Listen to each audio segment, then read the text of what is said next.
Hello! Hello, hello, hello, hello, hello, hello. And the potions are working, yay. Hi, Shorty. Hi, Venku. Hi, Crown Clown. Hi, Miss Fist.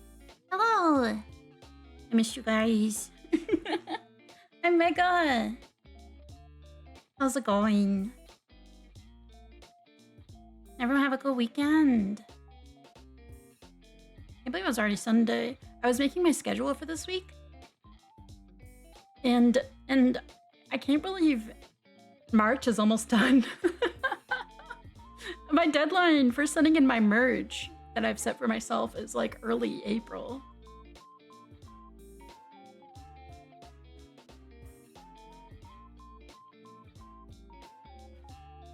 So I'm like, I need to I need to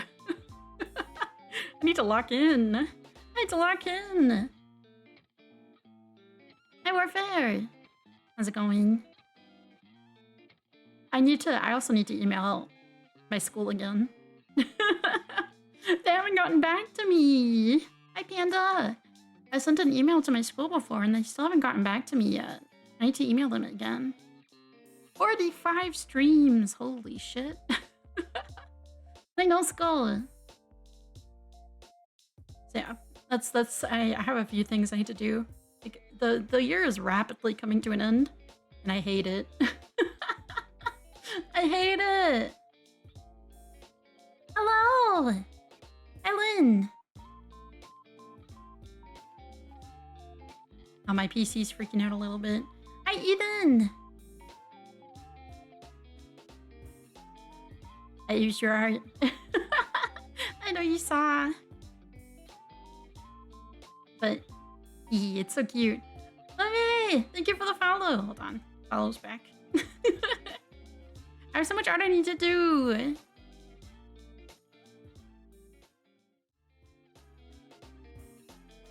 Hello! I need to lock in. I need to lock the fuck in with art. It's crazy. Geco. I have so much I need to do. Hi, Jolene! The beautiful woman is pulling on my tail. It's gonna fall off! It's gonna fall off! Awesome. Thank you for the hydrate. My bad. I need to lock the fuck in. Rumi's on my list to draw. For if not Oshi uplink, definitely off guy. Definitely off guy. I have so much I need to do. I set my deadline.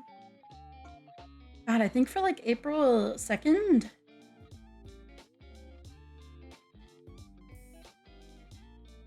April 2nd? For submitting art. Because that would probably, that's like the latest, like, listen, I usually get my charms in within a couple weeks. But I don't want to risk it. I don't want to risk it. Don't work yourself. I'm trying. I took a break. Maybe too long of a break because of Pokopia. Pokopia kind of consumed my life. Come for me. Too long of a break, yeah. A little bit. A little bit too long. That's hi, Tofu. If I mutagenics into Pokopia, yeah, it was over for me. I still did a bit of art in between. But now, like, I can do chibis. Chibi's still relatively fine. It's like, but when I try to draw art that isn't chibi, my hands just don't work. They just don't work. I don't know why. A chibi, thank you! Not hack stream, please! Please! I need to lock in. I started drawing... Hold on, I started drawing a May. I'll put it in Maycord. This was the one that I was like crashing out over last night. And then today I started using like, unironically, boxes. I use a rectangle to try and figure out where my neck and shoulder would be before stream. And I'm like, okay, I understand. When in doubt, just draw a box. Here it is. I'm trying to make a print. Sent it in stream chat.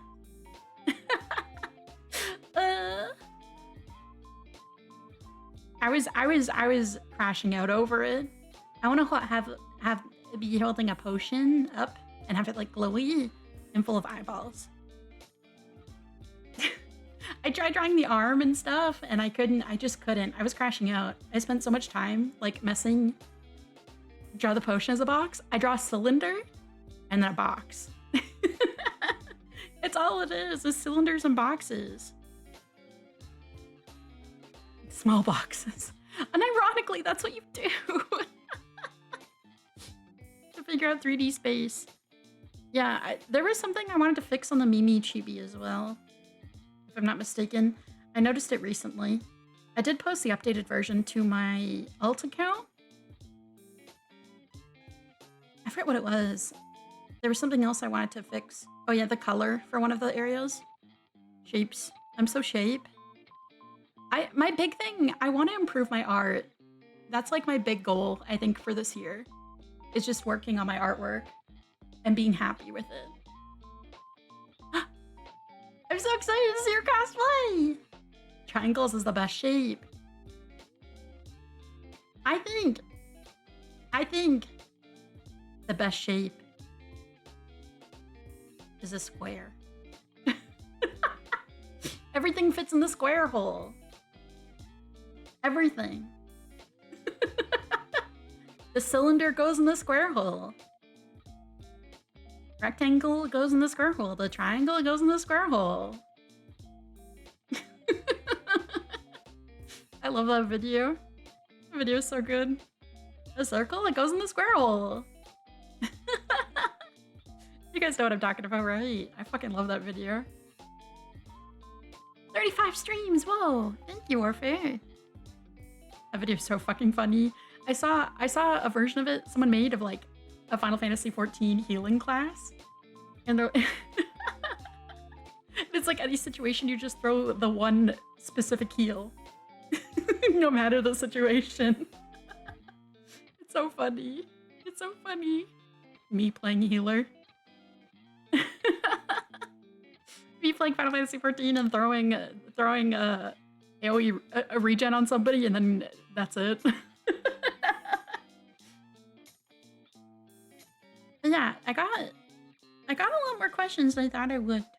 Some of them are duplicates. Well, not duplicates, but they're like similar enough. So I'll skip over the ones that are like similar-ish. You know what I mean? But there's quite a bit. There's quite a bit. I mean, the last time I did do this was probably a year ago. And ironically, hi Blarby! It's probably been like a year since the last time I did a Q&A. And ironically so. I thought, you know, let's do another one. It's been long enough. Purple. You sent a meme? Thank you. Thank you. I will send it. PF Scholars. Okay, yeah. I'll send it in stream chat. It's so funny. It's so funny. Thank you. Purple. Okay. Okay. Like, first question. I thought some of these questions were really cool too, because I'm like, I've talked about these a little bit, or like something like this, and you remembered. Minnie Maze remembered. That's cool. Maybe that's silly of me, but I'm like, it's cool that you guys remember some of the things I say. I guess. Vermilion. Hi, Mecha. You mentioned you were studying forensics and you'd like to finish your degree. So the animals so much. Has the thought of being a vet ever crossed your mind? Yes. Being a vet, unironically, was my first like kind of dream profession. Ever since I was a little kid, I wanted to be a vet. But as I got older, I realized just how emotionally taxing it would be, you know? And also, I'm a bit like, okay. I also, like, I'm squeamish in some ways, but not really. Like, I think having the pressure of saving a life on your hands, because the vets have to do surgery. Like, no matter what, they have to do surgery.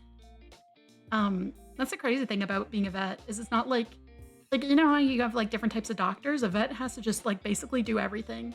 There's specialist vets for like specific procedures, but you'd have to be able to do certain surgeries. And I think that scares the fuck out of me is having like that pressure. You know what I mean? Yeah, having the pressure of like doing things correctly. And like I don't know, it would be so overwhelming for me. I don't do well in those situations. I'd probably get like physically ill before every surgery because it stresses me out. The idea of like having a life in my hands scares me. It's such a morbid way to put it, but you know, that's the only way I can put it. And also, it's just like I remember when I talked about it as a kid, my mom was like, "Do you think you'll be able to put animals down?" And I was like, "No." No, it would kill me. Like I understand, like as someone who has had to put down a bunch of my pets, I understand that you're doing them a mercy and you're doing a good thing. But it's still hard, you know? It's still hard. It's definitely the emotional, it would be very emotionally taxing for me. It'd be far too emotionally taxing. Yeah, literally, I would go home and cry every day. I'd probably cry in front of people. And ironically, I would cry in front of people. Imagine going through that. Exactly. And it would be pretty regular, like probably daily. I don't think I could do that. Vets are strong as hell, man. I don't have that in me. It's like I can remember I'm doing a good thing and remind myself of that as much as I want. But like it would still hurt. You know what I mean? So a vet is something that, well, I would love to do. I don't think I could. I don't have the mental capacity. Because I think it takes a very special person to be able to go into veterinary science. Unfortunately, I'm not that person. Unfortunately, I'm not that person. My dream, my actual like big dream, if I had all the money in the world and didn't have to worry about making money, I would open a cat cafe. That would be my dream. I'd open up a cat cafe and partner with a local like shelter, you know? I'd open up a cat cafe, partner with a local shelter and try to get the cats adopted. That would be my dream. Because like they're so I worked at a shelter, my local shelter. They're one of the few no-kill shelters in the area. And they had to rent a bunch of like what they're called, portables. They had to rent a bunch of portables because there was a hoarding case with cats. And there's just so many cats that were so sweet and had been there for so long. And because they were there for a while, like they'd get chubby, right? So they'd have to go back into foster care. And then once they've been in foster care for a bit, that you want to get them adopted. So you put them back at the shelter. And it's just like, it's hard. There's so many cats, especially if they've been there for a while and especially if they're older. It's very hard to adopt them out. So I'd love to be able to help with that. You know, working at a shelter really changed. Like I've always been a cat person, like very heavily. We've had, I think my family has fostered upwards of 70 cats in my lifetime. I've helped socialize ferals as well in recent years. I'm pretty good with socializing cats that are very not social at all. And it's just like going to the shelter every day and helping out and doing the cages and all that stuff. So many of them are so sweet, but they're not given the chance because they're not kittens. You know what I mean? That's another dream of mine. I'd love to be able to adopt. Like if I were for my next cat, I want to adopt an older one at a shelter, or whatever cat's been there at the shelter for the longest. I think that's really important. You know? But that would be my dream. Would be to have a cat cafe with older cats, ones that, you know, are socialized enough to be in an environment with other cats and people, and try and get them adopted out. That would be my big dream when it comes to doing stuff with animals. I love cats. I remember one of them in particular at the shelter was huge. He was massive. He was massive. And whenever I picked him up out of his cage, not even chunky, he was just a big boy, like Chico. He was very long. Every time I took him out of his cage, he'd put his arms like around me. He didn't even fit in the carriers. We had to put him in the socialization room when we cleaned his cage because he wouldn't fit in the carrier because of just how fucking massive he was. And he was such a sweetheart. All he wanted was like loving. All he wanted was loving and cuddles. By the end of my term there, by the end of my term there, he got adopted out and everyone was like, we're so excited. We're gonna miss him a lot, but we're so excited. Everyone there loved him. There's a lot of good animals like that. I just wish people... It's hard when you don't get a chance to socialize with them, especially seeing them in cages and stuff, right?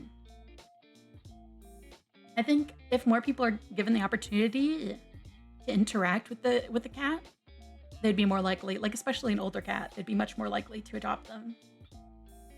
I'm of the opinion that while kittens are great, it's like you don't know what their personality is going to be like. If you adopt a cat, that's what you're getting. You adopt an older cat, you know what you get is what you see.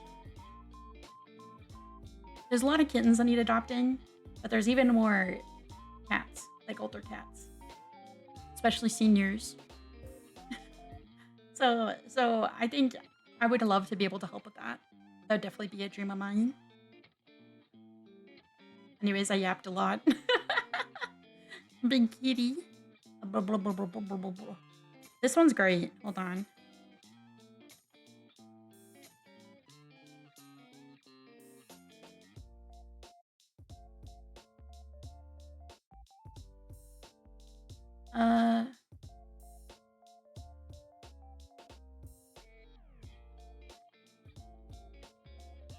Hold on.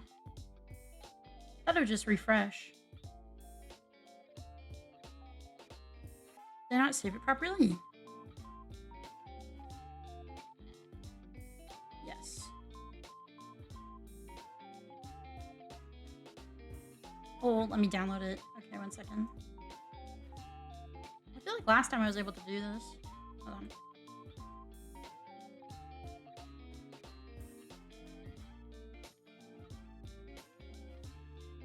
Okay. There we go. You love the apps? Thank you. Truly hard question. Armpit size are telling me. Whoever sent this is sadistic. How can you make me choose? How can you make me choose?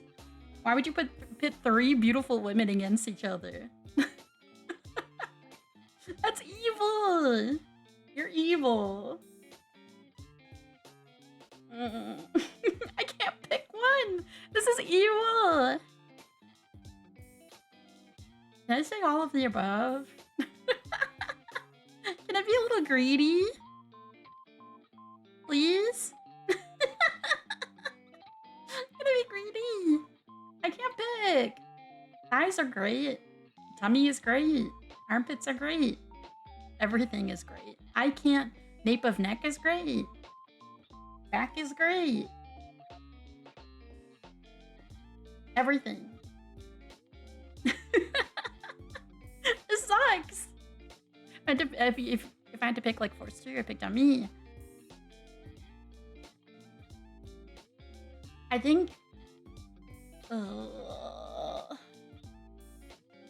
I think if I had to pick, if someone had a gun to my head and told me to pick between the 3, I think I'd just die. I just take the bullet, man, at that point. I'd take it. I could never choose.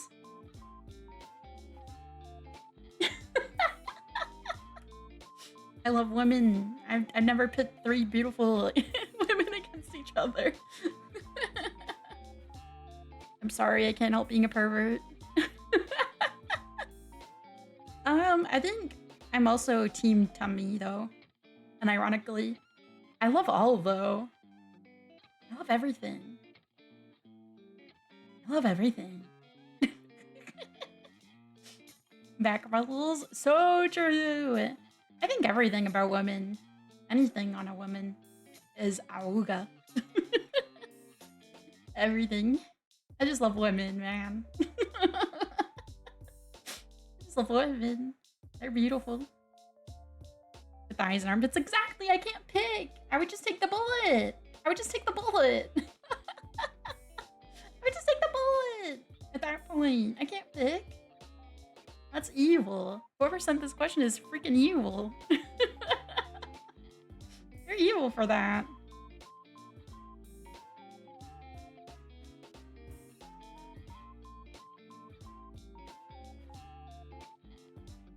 Alright, next one.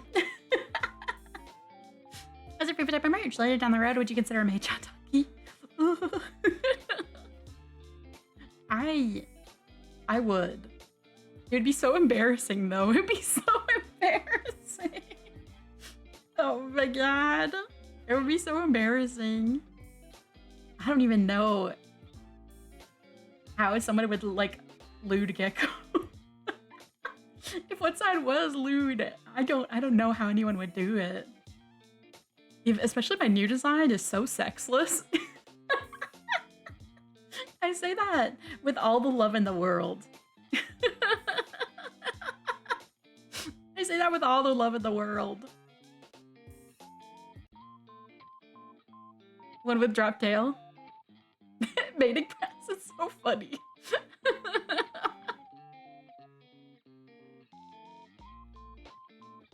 See-through tail? It does! The Crocs tail! The Crocs. That's the one thing that's not coming off of the Crocs. Mini Meidaki. You know what'd be great? You know those like pillows?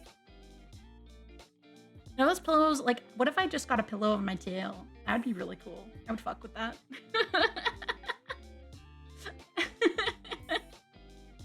That'd be awesome. But I would be down for a Daki at some point. Freaking embarrassing though. Croc saying I'm used no feet slamming my disc. What if like Croc half off on one of the feet, like Croc and sock still on, and then the other one it's like the sock is like falling off with the Crocs. In attack mode. It's not in sport mode anymore. Sport mode is when you have it around the back, right?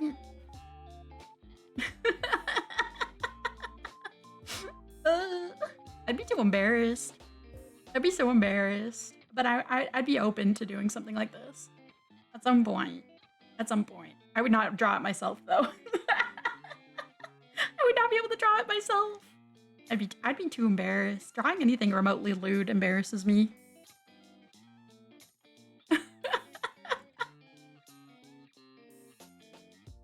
My favorite type of merch though? I like merch you can use a lot. But I'm also a slut for keychains and stickers. I think I'm the type of person that if I see merch of my favorite, I'm gonna buy it regardless of what it is. Like if I see Enharmonia artwork, and it's artwork that I like, I'm just gonna buy it. I don't care what it is. I don't care what it is. I think though, outside of that, probably bags. I like tote bags a lot. I like usable stuff. You need one of everything with me on it. Exactly. You gotta. You know what? Merch I really want to make? Croc charms. I want to make croc charms of my new model. So you guys can match me. I want to do that. I want to make the croc charms on my model into actual merchandise. I think that would be awesome. Then mini mays have to buy you have to buy Crocs. You have to buy Crocs to match me. Yeah. Yeah. The charms that you put in the holes in your Crocs. I want to make those. It's so niche, but it would be awesome. It would be awesome. Then we could match. Have you never seen Croc charms before? Hold on.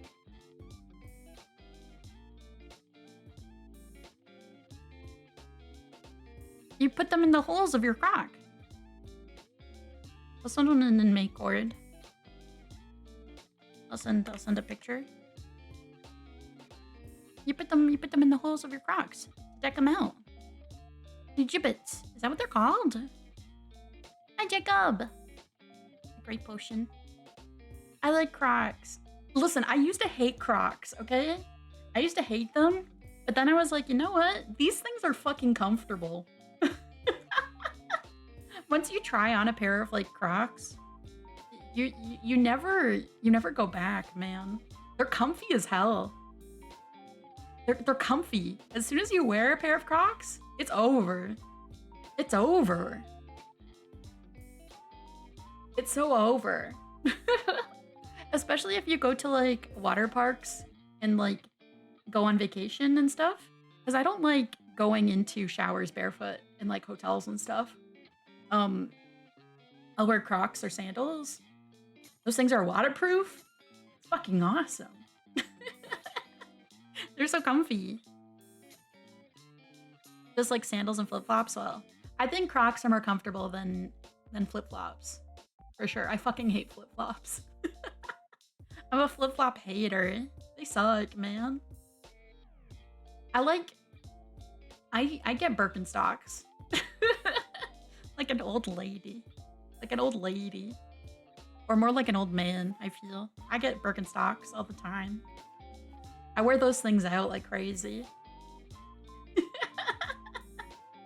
I love them. They're comfortable. They're very comfortable. I love Birkenstocks. I actually need to get a new pair of Crocs, unironically. I need to get a new pair. I'm gonna get a green pair. Like, hag perhaps? A little bit. Birkenstock with socks. I've unironically worn that. Am I an old Italian man? I guess so. Socks and sandals? Listen, it's awful. It's awful, but I love it. Also, hi, Fishy. Hello. Let's be old Italian men together. Let's go. My nonno doesn't actually wear socks with sandals, I find. But he's also like construction core old Italian man, so. Stella, hi! You don't ever wear sandals? I wear sandals any chance I get. I hate socks. If I could be... Listen, I love fluffy socks. I love fuzzy socks. During the winter time, I love wearing socks. Yeah, definitely during the winter. I have a collection of like socks, like fun socks. And ironically, I have a pretty large collection of fun socks. You only missed 2. You only missed 2. I love socks, but like, I don't like putting them on. I like my feet being free. I like wearing sandals a lot. I feel like saying something like that is really bad, but that the dog is out. Exactly. Mini May socks. That would be, I kind of want to make those. I could. You wear Docs? I wear Doc Martens too, yeah. I do have a couple pairs of Doc Martens. I do. I haven't worn them in a while though. Mostly because I have to like lace them up. I'm lazy. I'm lazy as shit, man. It's bad. That's why I like sandals. I love Doc Martens. They look really cool. I'm so lazy. Green laces. Oh my god, I want to see. Anyways, hold on. I will save the next image. No. Okay. Easy slip-on shoes. Yeah, exactly. As I get older, I'm like, I don't want to bend shoes on. I'm lazy, man. I'm so lazy.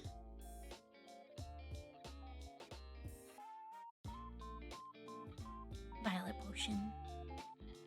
My sneakers have them up loosely. I do that too. I don't wear sneakers very often though. Once it hits summer, I'm like in Sandal City. I'm in Sandal City for as long as I can be. As long as I can be, even if I'm wearing socks and sandals. It's awful. Also, the segues perfectly into the next question. What type of style describes your fits IRL? Do you try to also present androgynous? Yeah. I just kind of wear whatever. I feel like androgynous outfits make me feel most comfortable, but I am cursed with hips. I'm cursed. So it's hard to find pants that fit me properly. I'm very cursed.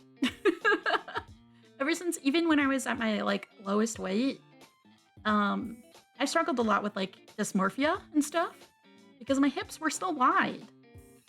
My hips were still wide even though I was like really, really, really skinny. I'm cursed. But I try to dress like kind of androgynous when I can. It's mostly just like whatever's comfortable for me though. When it comes to just like going out. When I go to places like conventions or out with friends, I dress up a little nicer and it's still like it's definitely on the androgynous side. Mage outfits go hard, do they? I don't know about that. There's more outfits I want to get, but I want to get more physically fit and active before I buy more clothing. At the moment, that's where I'm at. I want to lose weight. I want to lose weight before I buy more clothing.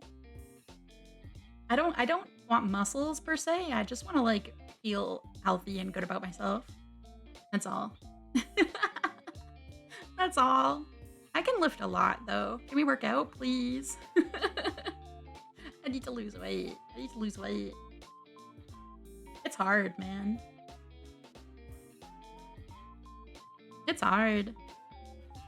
I used to be, I think it's difficult, especially when I was a kid. I was a really chubby kid. I was a really, really chubby kid. And then when I was in high school, I was really, really, really skinny, like too skinny. Like too skinny. And now it's like, I want to just like have a normal. I just want to be normal. Yeah, let's motivate each other. I just want to be normal. I want to be healthy. I think focusing on the number is really, really bad. It's bad. I think that was my problem for a long time, was really focusing on the number, which like doesn't help at all. It truly doesn't. Because at the end of the day, muscle weighs more than fat. Muscle weighs more. There was a time where I was working out constantly, like all the time, and I found my weight wasn't going down. But like the inches were going down around like my waist and stuff like that. You know? It takes time. It takes time. But I would love to buy more androgynous stuff. Is it decent enough for stamina and strength? Yeah. Yeah, me too, don't worry. Me too. I want to just get healthy, man. That's all I care about. I do have a membership to a local gym. I wanna go back again. Maybe I'll go back this week and start swimming again. I miss it. I miss it. I miss swimming.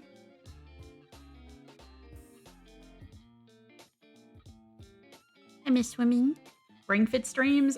That was one time that I went like insane. I went in, I wasn't losing weight number wise, but I was dropping inches like crazy doing Ring Fit. I should do that again. It was that shit goes crazy. I've always been bad at running. I have asthma, so like I've had pretty bad asthma my whole life. So running is not something I'm particularly good at. Like if my parents would kill me. True. Asthma buddies! It makes it so much more difficult. It makes life so much more difficult. Truly.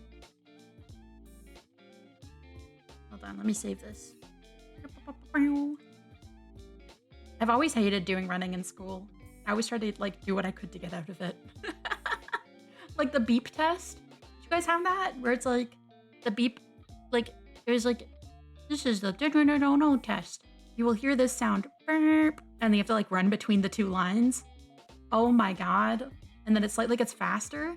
Fuck that. Fuck that. I'd get to like level 3 and then like tap out. The pacer test. I get to like level 3 and tap out. I hated that shit, man. And level 3 was when I was really fit. It was the worst. It was the worst. It sucked. Can't run, they made us do it. Sucks. Fitnessgram pacer test is a multi-stage aerobic capacity test that progressively gets more difficult as it continues. It sucks. I hate it. Evil. Evil.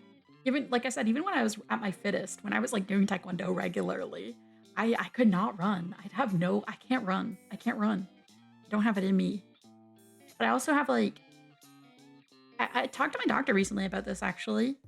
I was talking to her about EDS a bit because you can make an inappropriate joke, it's fine. My joints are very flexible.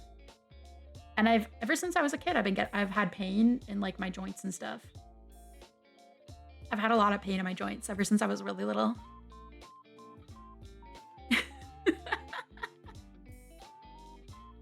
Hi, Damien. Yeah, so it's like, I struggled a lot with that too. And then got 80 to 80? I didn't know it went that high.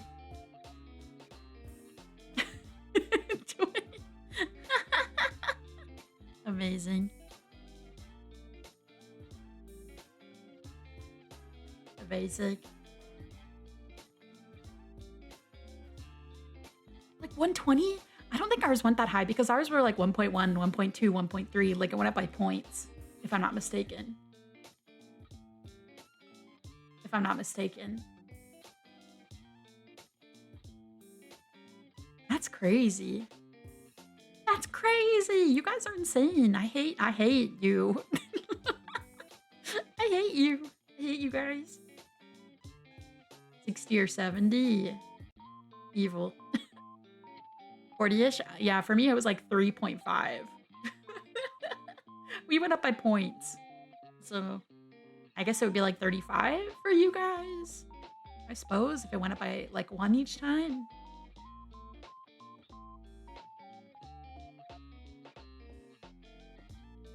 Just standardize, do a mile, we'll time it, and you'll get a grade. We had that too. We did have that too. Evil. I don't miss gym class at all. See, the thing is, I did a lot of sports. I did a lot of physical activity. I played soccer. I did Taekwondo. I did a lot. I just can't run. I have a lot of strength. Like, I was very strong. I just can't run. Down, up. I can't run. I can't. I just don't have it in me, man. It's like God nerfed me because I'd be too powerful. I'm a fast swimmer, though. There's that. I'm very flexible. But I think that's the EDS. I was one of those kids that could put like, no, stop. I was one of those kids that could bend, like touch the floor, like put my palm flat on the floor. And I could do like a full splits kind of deal. I could just like slide down into a full split.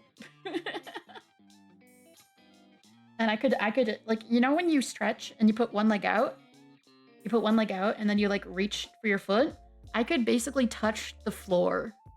I could put my hand over top of my foot and touch the floor. after like past my foot. It's like I I'm a elasticy gecko. Stretchy. But I can't run. I can't run. Running is like I would want to die. Next question. Gummy. What type of experience would you like to do on the geckos? They volunteered. Can I dissect you guys? I wonder what's inside the mini maze. I wonder what's inside. I just want to dissect you.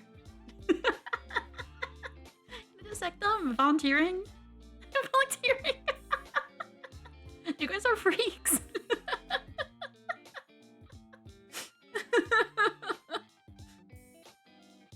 Vivisection? Okay, vivisection. Jelly beans inside of me. You don't get it fed? I want to see your organs and your bones. I don't know. Do mini-mays even have bones? I guess they have a bone in their tail. Your slime in a costume. I'd also like to know if you volunteer in the name of science. I will do a vivisection.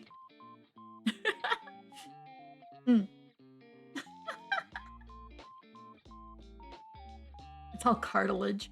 They're just gummy. You know that gummy rat video? I think I've sent it before. The gummy rat, like dissecting a gummy rat. That's me with the mini maze.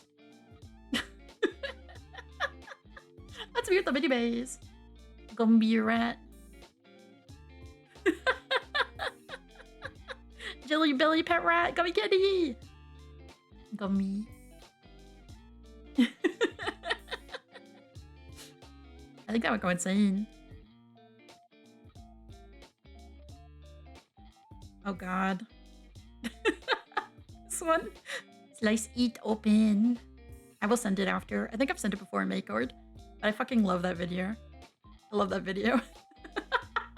It's so cursed. It's so good. That's me with the mini maze. That's me with the mini maze. I want to eat them. I wonder what flavor. I wonder what flavor mini maze are. Maybe every mini maze has a different flavor. You know? Alright. Dear Mitcha, happy anniversary! So proud of you. Can't wait to spend more years with you. My question is, how often do you stock our accounts? I think they're sour apple for sure. Sour apple. Like the generic mini-me, but if they're different colors, then it depends. I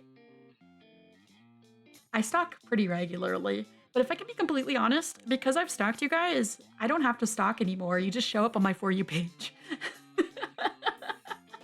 You just show up on my For You page. You just show up on my For You page. Sometimes if I haven't seen someone on my For You page for a while, I'll like click on their profile and look at what you guys have posted. If I haven't seen you guys on my For You page for a while, I'll be like, I wonder what they're up to. Especially if you like one of my tweets. I'll go stalk.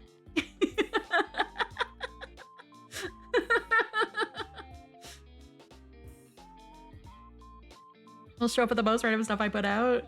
Yeah, I like jump scaring people. I think it's funny. I also like replying to people randomly. I think it's funny. I think it's really funny. I do stalk. I do stalk. I've looked at every single one of everybody's Twitter accounts at least once. At least once. Yeah, like I saw Ethan's tweet about like liking the Maple Leafs or following the Maple Leafs. I'm like, what is wrong with you? I say this with all the love in the world. But what is wrong with you?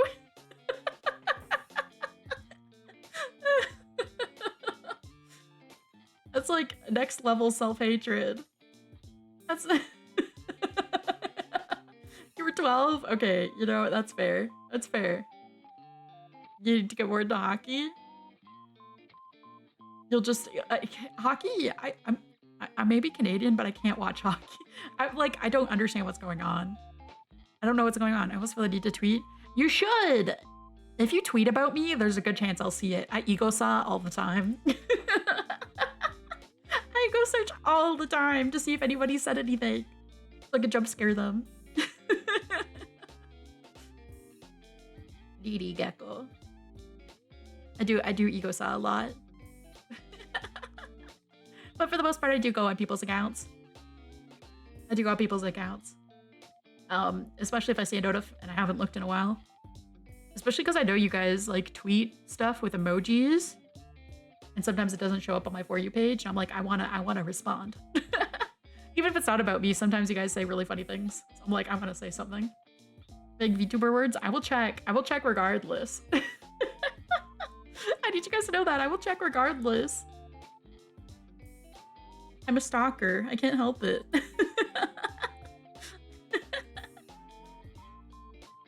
Yeah. Him. What was your Fujoshi awakening? This question's always hard. Some people I wish you without them seeing if they follow me on their accounts. Exactly. My deepest thoughts into wingdings. Don't do that. I want to read. I'll reply to you in wingdings.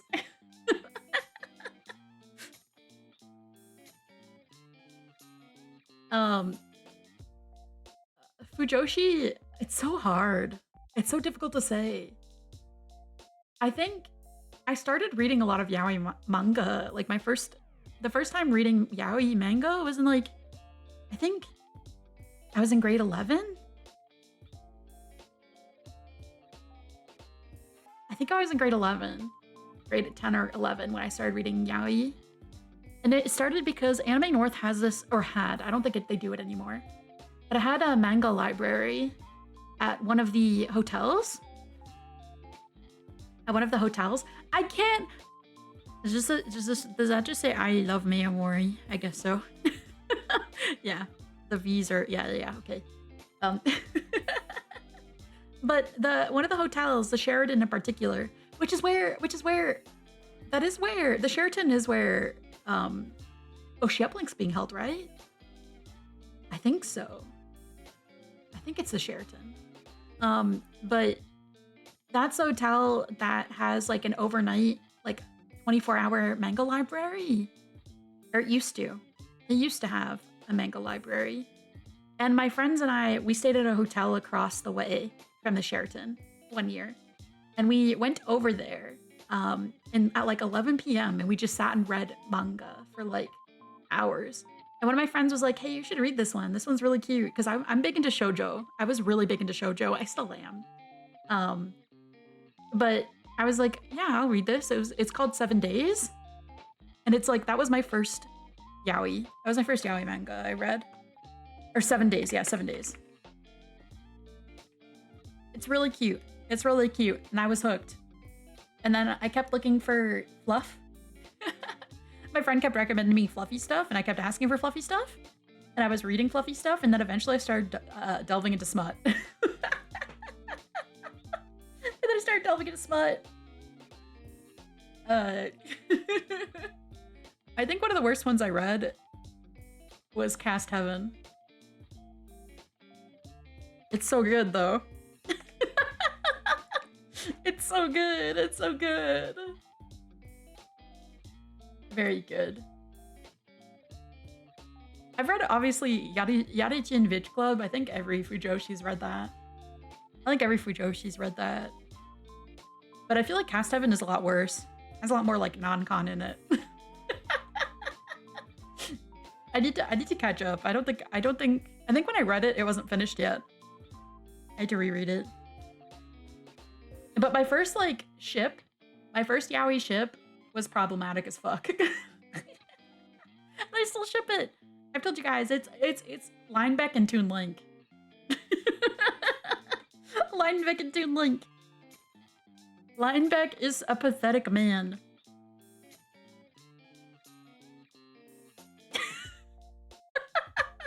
That was my first yaoi ship. At like 11 or 12 years old. It's like, he's alone, he uses him. Like, literally, this man, I'll send a picture stream chat as well. This man is slimy as fuck, okay? He's like the slimiest fucking man ever. He's so slimy, he's so smarmy. He's like, he uses Link the entire time to get what he wants, when he wants it. He was one of my Yumeis. Me too. Me too. He was also one of my Yumeis. But yeah, no, I remember after when I started that game, I was looking up Yaoi. I was looking up Lineback X Link on DeviantArt. Like 2009. I was looking it up. It's toxic yaoi. It's straight up like grooming. It is. It's really bad. Lineback has to be in his late 20s or late 30s at the youngest. I would hope he's in his 40s at least though. And ironically, and Toon Link is like 12. I was like 12 when I shipped it too. It's bad. It's bad. I still ship it, but a little problematic. I was born problematic, man. I don't know, man. I like Kid Me was like, wow. Wow, this is awesome. This is awesome. There wasn't much though. Yeah, young Fujome. It's true, but the internet was different. Fandom was very different back then. I've talked about it before, and I'll talk about it again. Fandom was a very different place. Like, you could say the most fucked up shit, and people would be there. They would either block you and move on, or they'd be like, "Fuck yeah," and that was it. The callouts were reserved for people that were actually horrible people. Back then, it was just like, you either blocked or moved on, or you agreed, and that was it. That was it. People wouldn't call you bad like names or whatever. They wouldn't call you like an anti or anything worse. Sometimes they'd fight with you being like, this ship sucks. Like, I don't like that, you know, but most of the time it was very different. Ren and Len, they still are. Ren and Len are still shipped. I shipped it. I fuck with it. I think I fuck with Gakupo and Len more though. When it comes to yaoi. When it comes to Vocaloid, specifically from the God, the one Gakupo song where he's like a playboy and keeps women in his mansion. That one, you know. That song changed me. It changed me as a person. Formative media. Oh my god. I'll open up the next question. Marshmallow! Okay. But yeah, I've always been into problematic media. I've always been into problematic media. I've always been a Fujoshi. Oh, also in high school, Rightworth. Narumitsu. That's probably my most normal, like, Fujo ship. That's like my most normal one. Unironically. They're just like married to me. They're just married to me. Apollo as well. That was also high school, early high school. That's normal. It's very normie. But also you have to think about the character designer. The main character designer made Yaoi Dojin. She's the reason Rightworth are the way they are, look the way they do, have the relationship they do. She is a doujinshi artist. She writes and draws yaoi doujinshi. You know? So like like Edgeworth was supposed to be a really old man, you know, before? And she's like, no. Childhood friends to lovers. He came in. What's my most normal Yuri ship?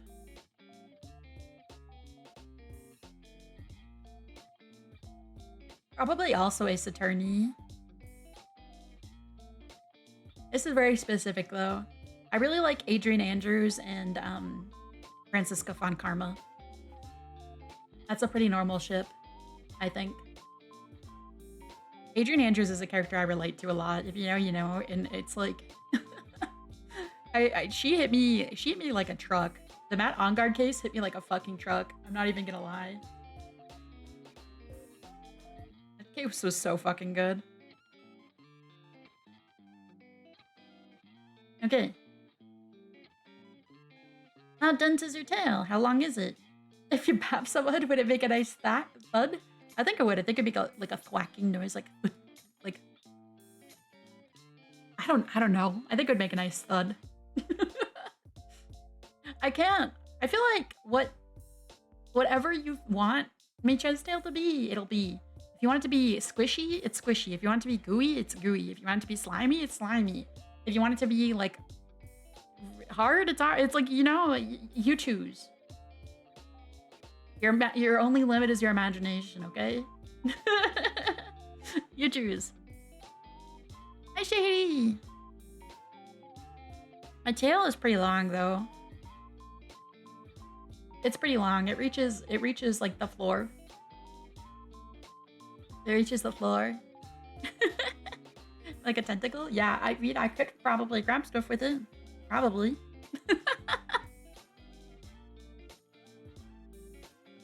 I think I like the idea of it being a bit squishy, though. Like one of those, like, Nidos? Those Nido fidget toys? Yeah, put a ribbon on it.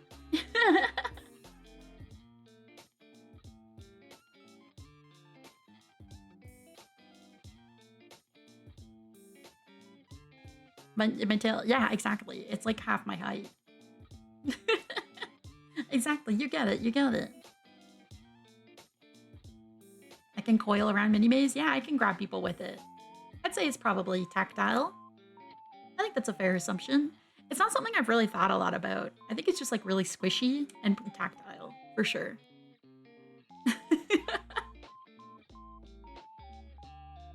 I have like, there's like two questions back to back about Grand Blue after this one. It's kind of funny.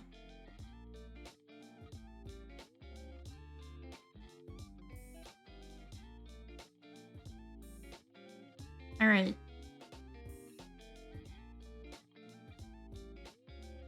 I don't want to block chat. Hi, mate. Congrats on Annie. I hope you have a fantastic stream. My question is as someone who knows little about GBF, but would be willing to try it, what recommendations or tips would you have for a new player? Heard the grind is bad, but I'm not worried about that. I'm a former shiny hunter in Pokemon. Nothing can compare to that, child. True. If you like shiny hunting, you will probably like Grand Blue Fantasy. If I could be honest, if you like shiny hunting, you will like Grand Blue Fantasy. My guess would be, like, it's repetitive. It's repetitive. It's like you do the same action multiple times to make number go bigger. As far as tips, I think starting during, my biggest thing is you should start during free rolls. Like if you haven't started yet, you should definitely start. Because right now you have the chance to get a lot of really good stuff. Like really good weapons, really good characters, and you just get a bunch of free shit. And it's a good start for the account. Outside of that, my main tip is to just like, it's a lot easier to get into Grand Blue nowadays. If I can be completely honest with you, back in the day it was really hard to start an account because you weren't given anything. You were just like thrown out into the wild. My grids were like just random gacha weapons I got and then random weapon drops I got. Nowadays, there's a thing called the Sierra Kart Academy. And it walks you through what you should be doing in your progression.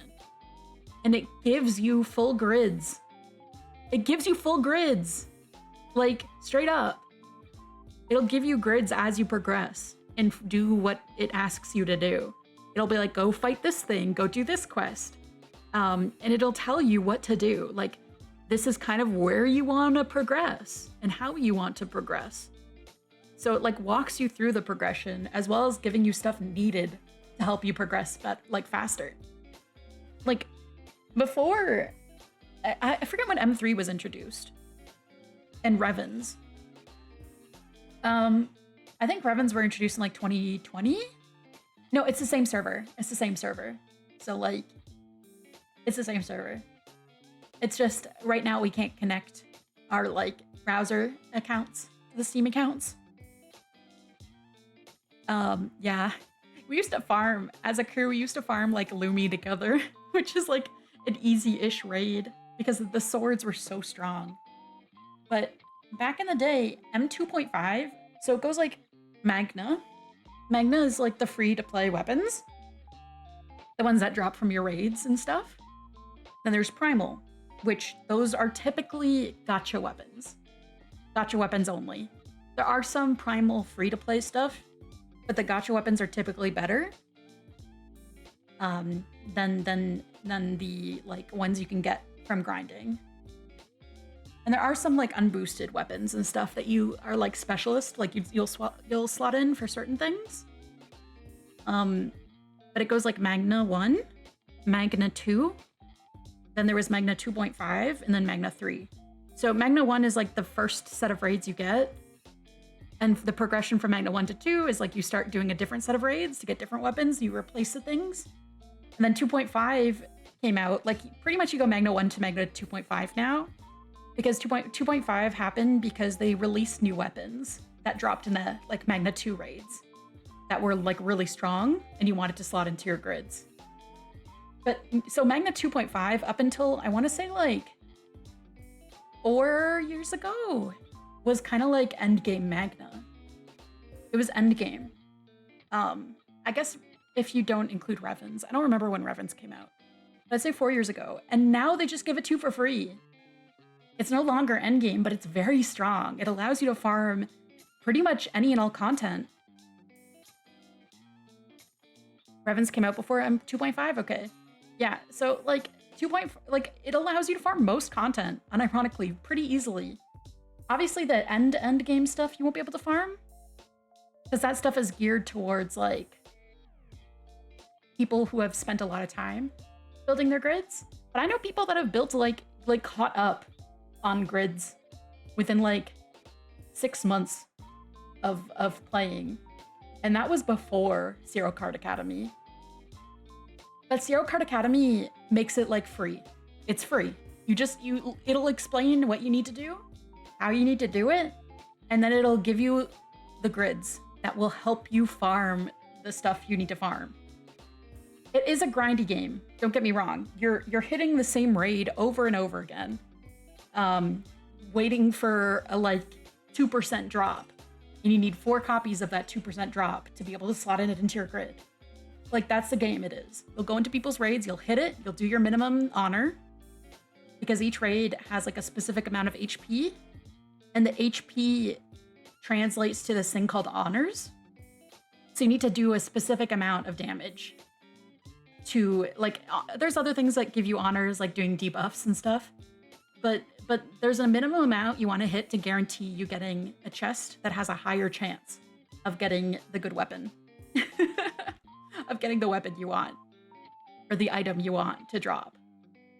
So that's what you'll do. You'll go into people's raids, you'll hit your minimum, you'll go back, you'll let them kill it. That's like leeching kind of. That's kind of leeching, but depending on the raid, leeching is fine. As long as you just want to hit your mins. And then you go into another one, and you keep doing that over and over and over and over. Leeching, I guess leeching isn't hitting mins. And dipping. Some people would consider it that, but debuff and praying, yeah.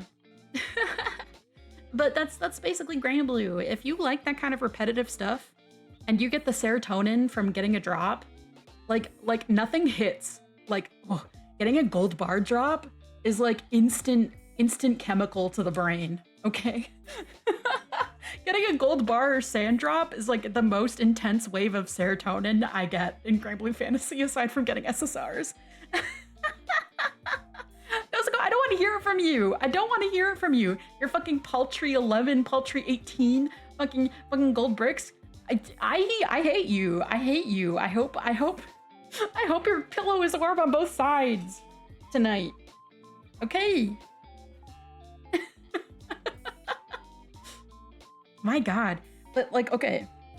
So hold on. PBHL. That is not what I wanted to look up. So the raid that you farm gold bricks for, gold bricks can be used to uncap gacha weapons.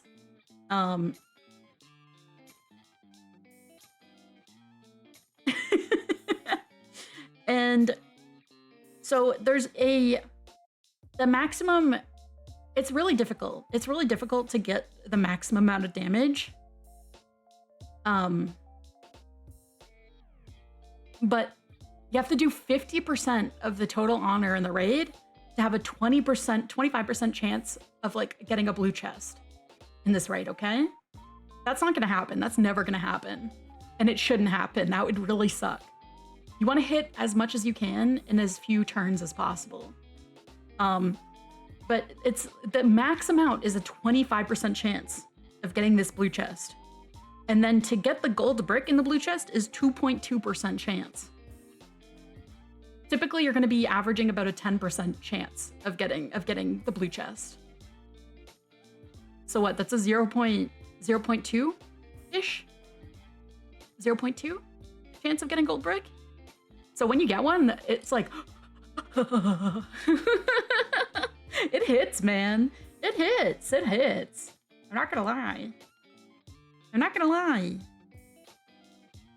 And that's the one that has the highest chance, I think, of getting a gold brick.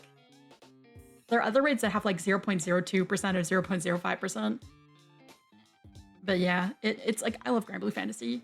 It's a lot easier now to get into than it was when I started.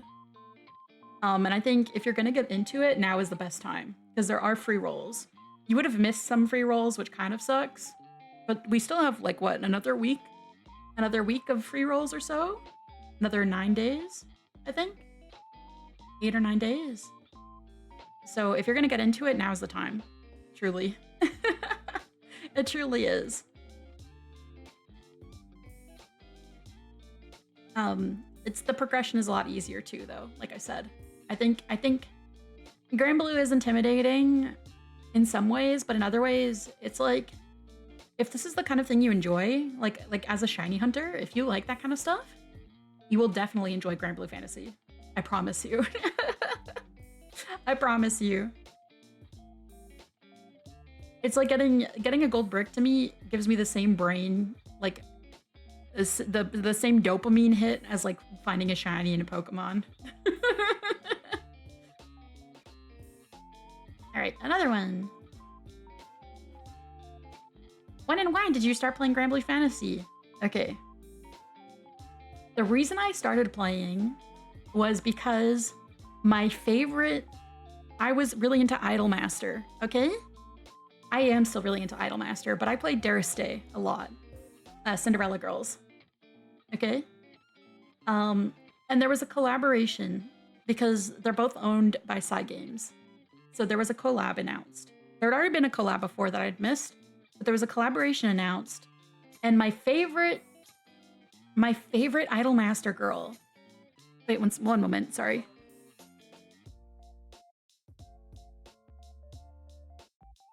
I'm so sorry. My favorite girl had an SR in the collaboration. So I was like, I'm playing this. I want Komei. I want Komei in every universe.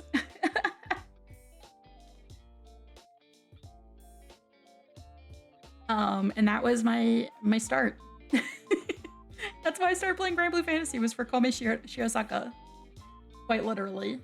I'll send a picture in stream chat. It was for her.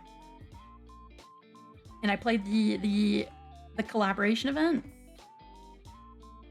I forget, when was the Pina Hazard event? Pina Hazard. It was June 9th, 2017.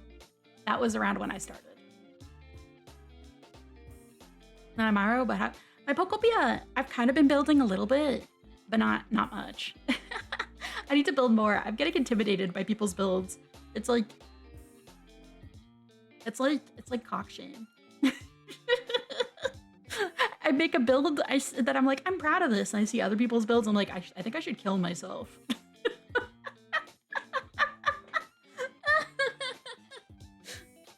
You know? Like, why was I ever proud of this, you fucking idiot?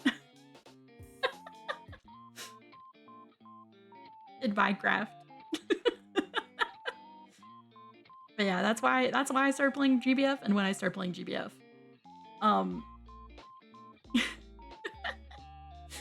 I didn't start playing seriously until I want to say 2018 though. I didn't start playing like seriously. I was seasonal until like mid 2018. When Mimi invited me to her Grand Blue Fantasy crew. When Mimi invited me to her crew. And then I think that's what happens. Once you get into a crew and start doing Guild War, you start taking everything fucking seriously. Start taking everything seriously. You're like, I gotta do this. I gotta take part in the crew. I gotta help out. I gotta do my part. And yeah, that's how I've dragged people into Grand Blue, is be like, join my crew. Mimi hasn't played Grand Blue in a long time, and she kind of handed the crew over to me. I want to say in like 2020-ish. Around there. So now it's like, whenever my friends are playing Grand Blue and they're like, I need a crew, I'm like, hey, come join. and then they do like 1 billion honor in Guild War. They do 1 billion honor in Guild War. It's crazy. It's really funny how like being a part of a crew can really motivate you in that game. Especially since a lot of progression is actually locked behind Guild War. Account progression is... There is some account progression locked behind Guild War. So... Bum, bum.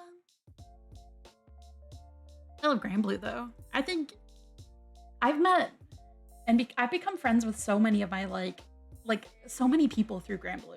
Unironically, some of my favorite people I've ever met, like I've met because of Grand Blue Fantasy. The community is great. Unironically, the EN community is fantastic. And people, there are shitty people like in every community, but I feel like most of the time, my experience with actual Grand Blue players, I'm not talking people that play just the fighting game or Relink, because they're the ones with the horrible opinions about Grand Blue and are usually like really bad and mean and awful. But the people that have played the mobile game, they're some of the nicest people I've ever made. Like the nicest people I've ever met. Yeah, I met Venku and Nozuko both through Grand Blue Fantasy. Both because of Grand Blue Fantasy. I became closer to Mimi because of Grand Blue. I became closer to Mads and Pudding and Popo because of Grand Blue. I became a lot closer to Mads because of Grand Blue. You know, it's like some of the kindest people I've ever met, and some of my like lifelong friends I've met because of Grand Blue Fantasy. And I think that game will always have like a special place in my heart. You know what I mean? Good source of bonding, trauma bonding. Trauma bonding with my crewmates. You know, when you're up for like when you're hitting the same boss multiple times for hours, it's like it changes you. It changes you, man.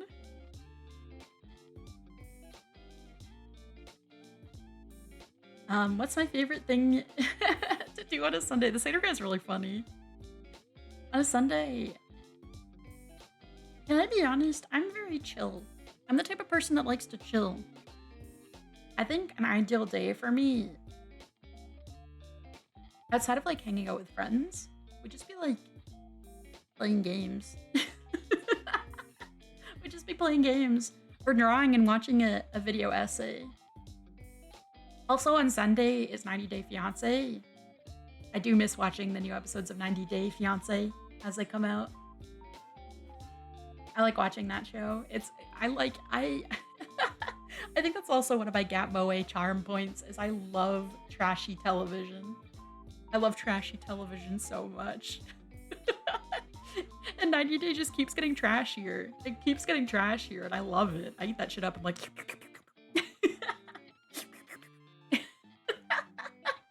It's delicious. I love it. I love it. Except for one of the guys, ooh. That's it. And I think the reaction for it with the famous couples. Yeah. Sunday is my favorite day because like a D&D and karaoke. That's awesome. Chill, play games, watch movies. Exactly. I love doing that. Like I love taking it easy on Sundays. But one of the guys, I hate him. Okay, if you've watched 90 Day Fiance, if you know of Colt, he is the worst of the worst. He's cheated on every single woman he's been with. Okay, every single woman he's been with is like, I'm not the type of person to do this. Okay, I'm not the type of person to do this because I think I'm of the opinion that people are attractive regardless. Like I'm the type of person that's attracted to personalities, but like if you were to compare him to his girlfriends are like beautiful, gorgeous, like they could be models, and he's like not not even close. He's like a very typical like kind of like tubby nerd. Like if it wasn't for his personality, he would be kind of my type, but he is the worst. The fucking worst. Every single relationship he's been in, he's cheated on them. He's cheated on them and then lied about cheating. And then, okay, recently there was a single life, like they did a dating show with some of the 90 Day singles and some other random singles.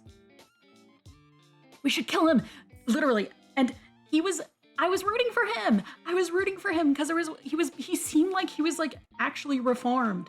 Okay, he lost his wife because like he cheated on her and all that stuff, and like literally because he lived at home with his mom and his mom was overbearing as fuck, and she's like, I cannot do this anymore. You know, like listen, I fucking hate the guy, and I hate him with a passion because he's literally the worst. He started dating a girl after his fiance left him, and he openly said to her it was a rebound, and he was talking with another woman on the side. Like evil. The worst person. The worst kind of person you can imagine. All right? And he was on this show, and I was like, he's kind of a bit likable. He's like, what's it called? He's like, I can't say it. Like, he's like a sex addict, unironically. Like, it's like fucked up. It's like fucked up. But it's like, I don't know, man. He was on this like the show Nymphomaniac. He was a nymphomaniac. 100%. Thank you. I was starting to root for him. I was starting to like him because he was being really sweet and really nice. And then like one of the guys that was going after the same girl as him was basically like, oh, he felt emasculated by Colt. He felt emasculated because he's like, Colt is like chubby and like not typically attractive, and he was like, I don't know what you see in this guy. You're like not a good man because you're like not an attractive man. And I was like, this is awful. This is awful. And I kind of was rooting for him. And then at the end, the girl chose him, and I was like, let's fucking go. I love this because they seem like a really cute couple. Turns out, as soon as the fucking retreat ended, he started talking to another woman and sexting her.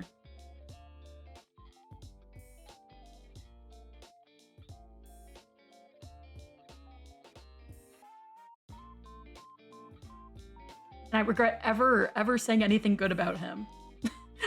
I regret any good thing I've ever said about that man. Any good thing. Like literally. And he broke his like leg while he was on the retreat. He broke his leg while he was on the retreat. Okay? And she went to the hospital with him, and she stayed there with him the whole time, and like all this stuff. And she brought him, he didn't have a home, okay? He was homeless. And she brought him into her house, and under her parents' roof, he was messaging another woman.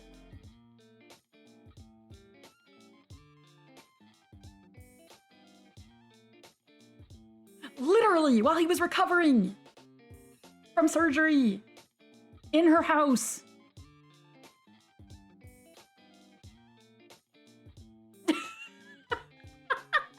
He's the worst. Like, he sent a video to her, okay? He sent a video, like, a video, a sexual video. And she was like, he sent the same one to me, too. like, oh, she like went on his phone because she was like, something's weird about him. So he was like asleep. She got home from work. He was sleeping. She went on his phone and then found out he was like sexting a woman since the day that he moved in with her, basically.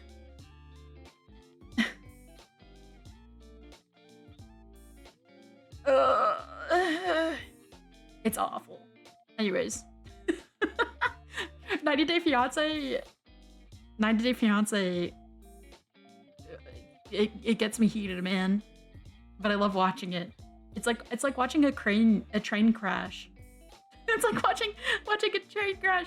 You can't stop watching. You can't stop watching. It's awful, but you can't stop. You can't look away. I love 90 Day Fiancé. It sucks.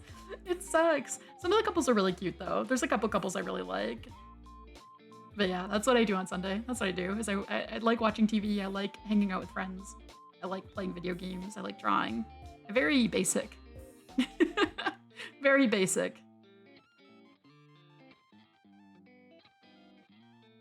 Oh god. This next one, embarrassing. Embarrassing. You guys are embarrassing.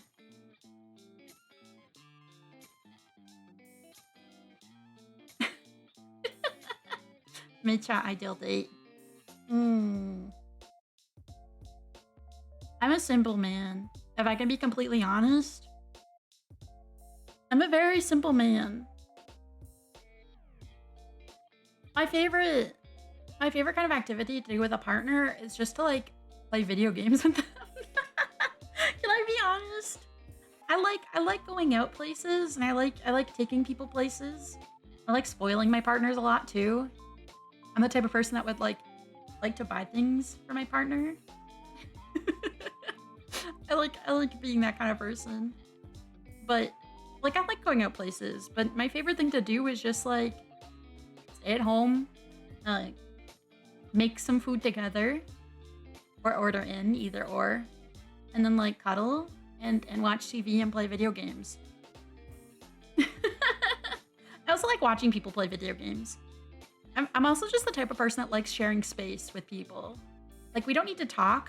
We don't need to talk or like really interact much. As long as I'm like, if I like playing against somebody and then like I'll be on my phone. I'll be playing a game on my phone while they're like playing a game on the TV.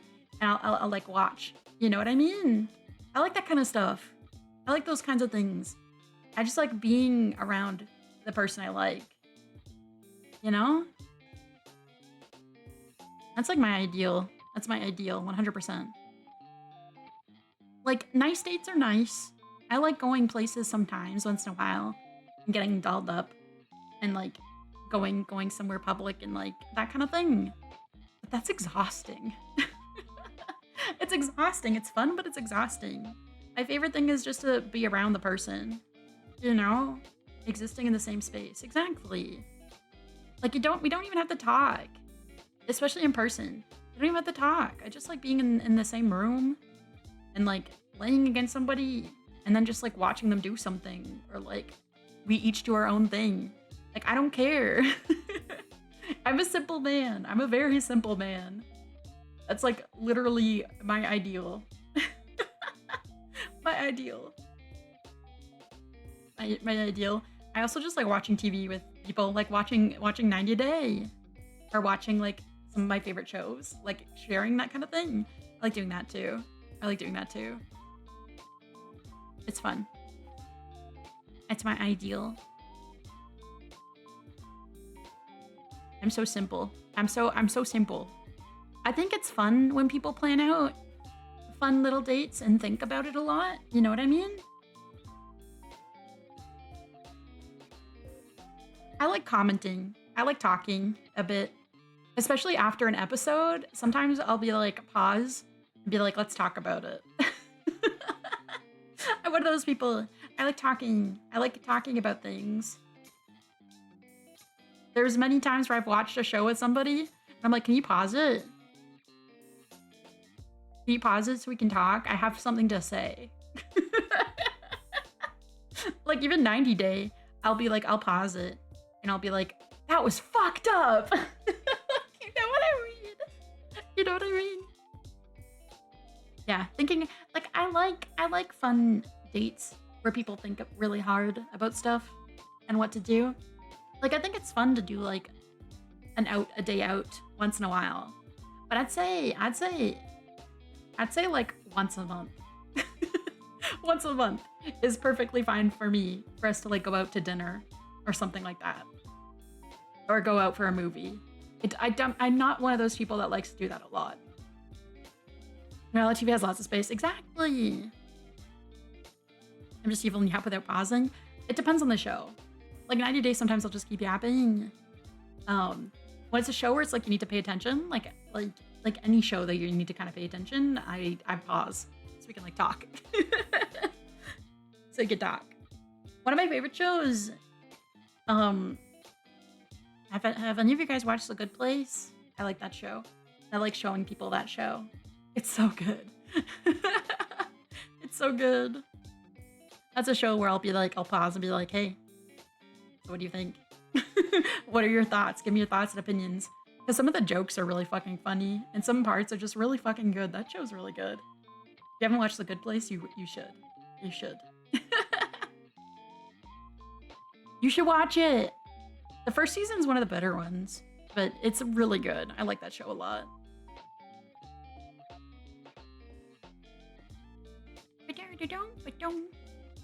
Yeah, embarrassing ass question. I'm just like, I like hanging out. I like hanging out with people. That's it. I'm simple.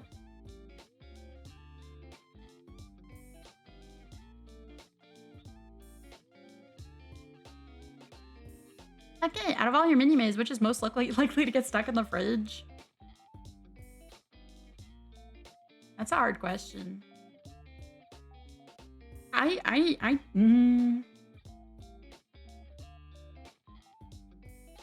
don't think any of them. That's such a cop-out. That's such a cop-out. That's such a cop-out. But I'm like, I feel like there's a chance where I'd forget one of them in the fridge.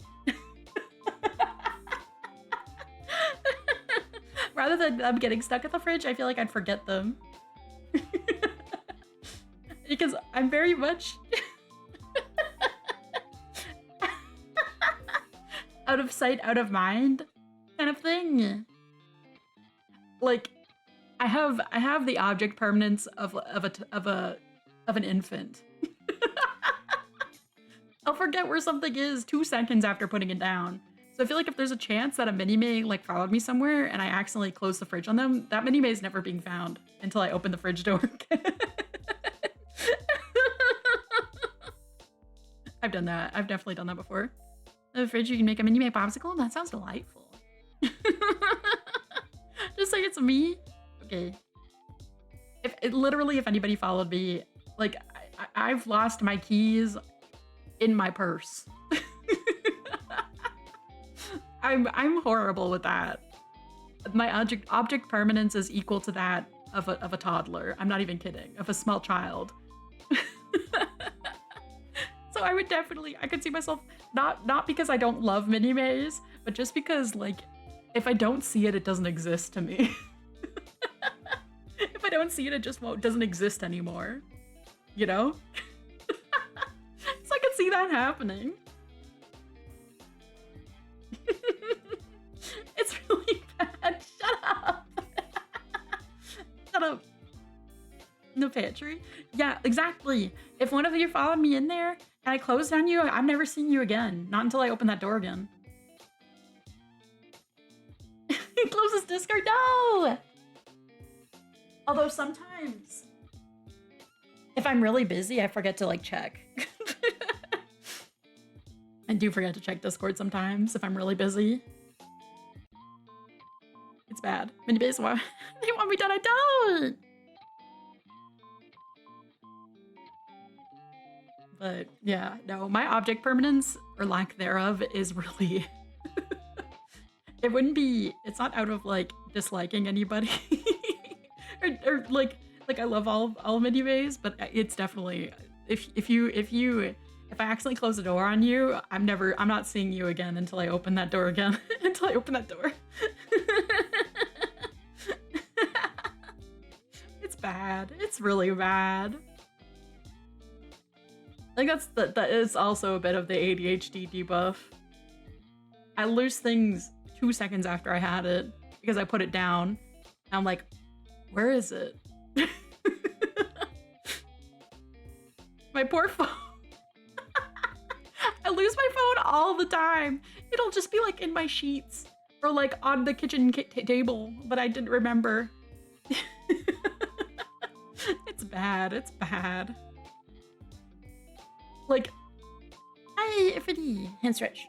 Can I be, if this was a safe space, I do have a bit of like, I was one of those kids that was like quote unquote gifted growing up, and being gifted typically, like at least here, typically what it entails is having something that is lower than average. Thank you for the hydrate. So I'll have something that's like way higher than in a very high percentile, like 98th percentile of people in my age group. My working memory, my memory is in the 8th percentile. So if you take a group of 100 people that are my age, I will only have a better working memory than like 8 of them.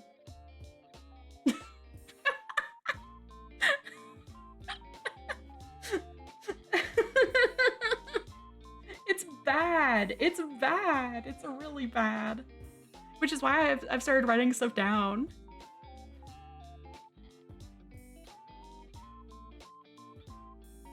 So yeah, I definitely have a bit of a disability when it comes to like my memory and stuff. I forget what it was. It may have been like analysis. I don't remember. But there was one thing that was like 98th percentile, which made me like quote unquote gifted or whatever. And I was in like gifted program. Last things I've written down. Another fun thing about ADHD is that if something is in a space for a long time, it just blends into the background. So sometimes I'll write down a note and it's in front of my face so much, like and so often, that it just blends into my surrounding area. It just blends into the space. I do check my journal a lot more though. Yeah, if it's not on my journal, there's a good chance I'll forget. It's really bad. It's really, really bad.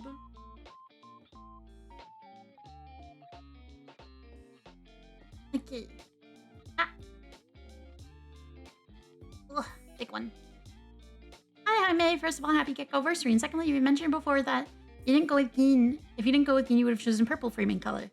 Would you have picked anything other than Lizard, Alchemist, or Teen? Or was it kind of a eureka moment?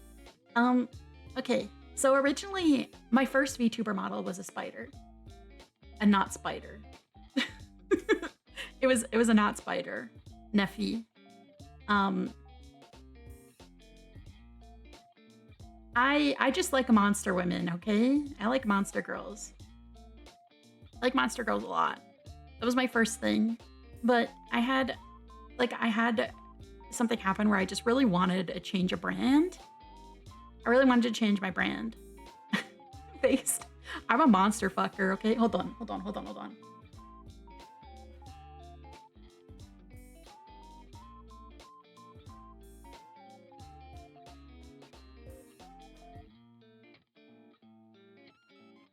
Do I have that?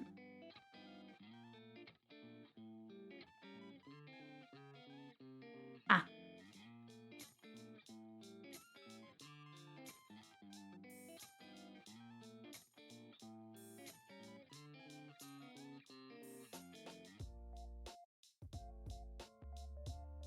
Wait, accurate height gap would be this, I think.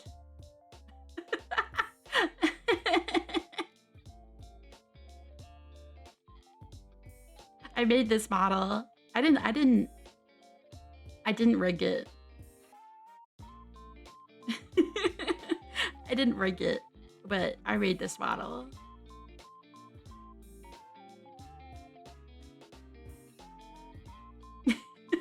I drew it. I drew the model. This was like in 2020. So this is when this was kind of like peak rigging.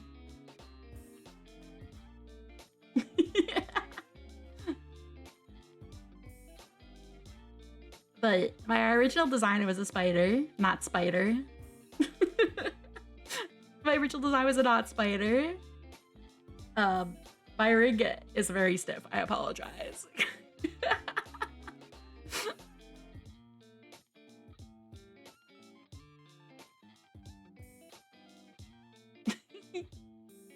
If it's a doll spider, are you allowed to ship me enough? Yeah, why not? Why not? Why not?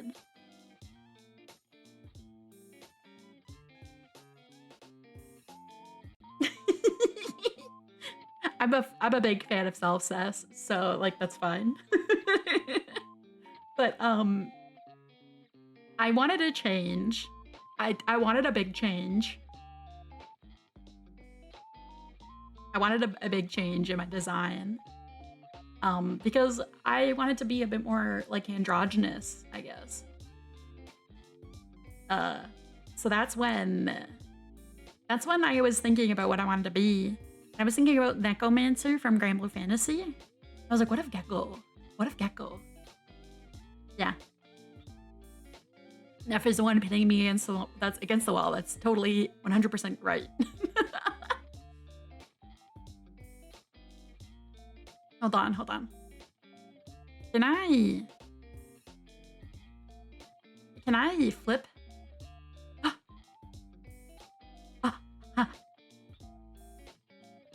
Wait, I want to make it so that like I can lean. I can give her a kiss.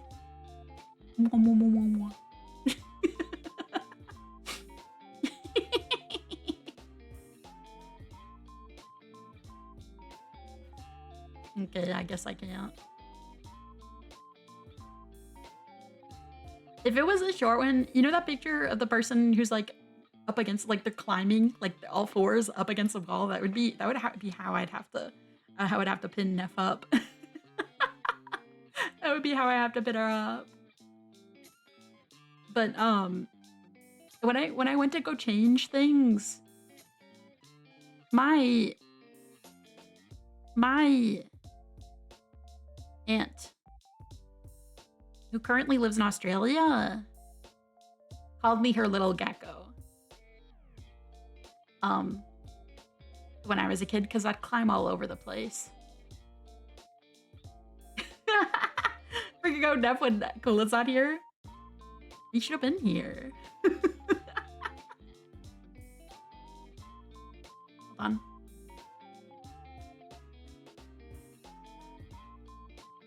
He should have been here.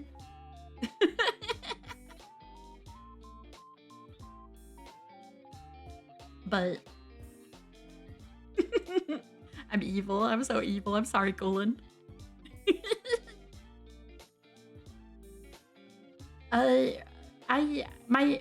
My aunt who lives in Australia. Yeah. Called me her little gecko because I climbed all over the place. So I climbed everywhere. I would climb all over her, and I was like, what about Geckomancer? Because I'm a big fan of green bitches. I love green bitches, okay? Green bitches are my favorite. I love green bitches. But I love green bitches. All my favorite characters are green. Alina Gray is green. And Harmonia is green. I could think of more. Sedith Fire Emblem green. I love green bitches. I love green bitches. So I made myself a green bitch. I'm cute. Amazing. Alina Gray is also really fucked up. So I love her. But I asked for help because I was like, Geckomancer, what if? Because I wanted to go something a bit witchy. I thought Geckomancer would be great because I love Grand Blue Fantasy's like Necromancer class. I thought it'd be a fun little pun. I could be keen. I get to be keen.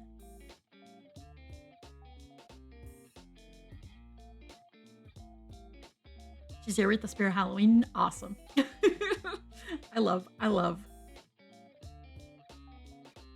I should redraw Neff at some point. But yeah, she has the side windows. The side I only did a bust. I didn't do a full model when I drew her. Nefwaki. I feel like I've drawn a lot of lewd Nef. I've drawn a lot of new lewd Nef. Hold on. I already sent one of the... Nef is one of the ones I've drawn kind of lewd before. This is one of my favorite drawings that Pudding did. And it's a little... This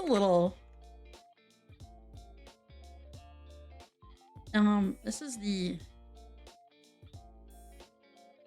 the second one is the kind of lewd one I drew.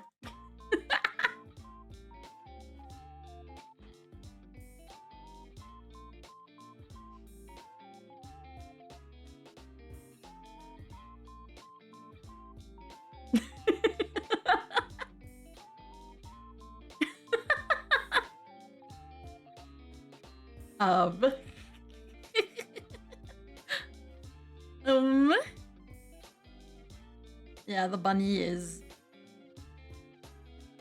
kind of insane. You can search through that tag. I've also drawn Ab Nuffy. I've drawn eye horror.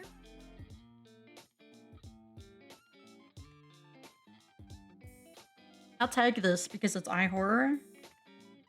If you don't fuck with that. I lost this file. I'm so mad. This one was turning out so good, but I lost the file for it. I lost the file. Isn't it so good? Oh my god. Pudding art is delicious. The way Pudding drew Neff was like so good. So fucking good.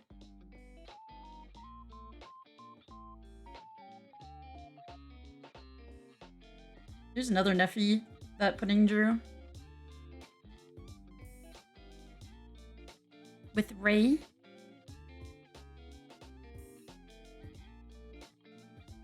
Ah, 200 centimeters. 200 centimeters tall.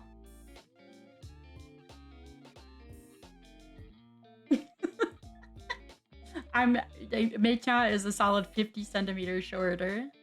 I don't even think this is accurate.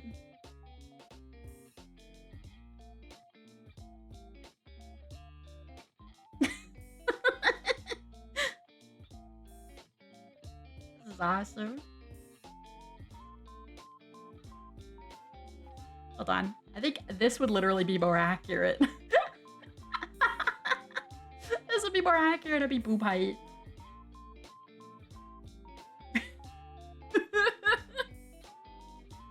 Literally boob height.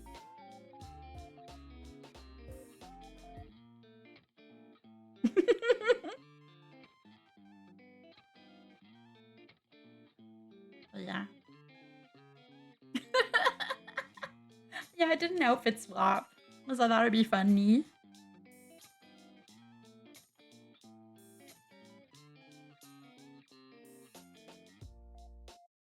Next question. Next question. This one I also think is fun. Can you talk about your new design? What did you want to try with your new look? Okay. If I can be honest, I just kind of gave a bunch of reference images to the artist that I commissioned, and I told them to go nuts. Like, basically, I gave them ideas of what I really, like, things I wanted to stay. I was like, can you please just make this design more, like, comprehensive, I guess? Like, make it more visually cohesive. So that's what they did. Literally, they asked me, they're like, do you want anything changed or fixed? I was like, there's literally no notes. They nailed it. They really nailed it first try. Hold on, I'm gonna get rid of Neff. I'm sorry. It's time to put her away.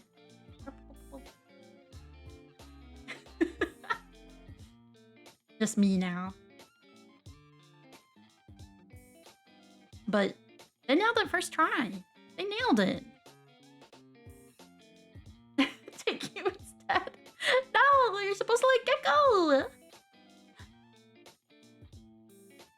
about me? You like her more than me? It's fucked up. That's fucked up.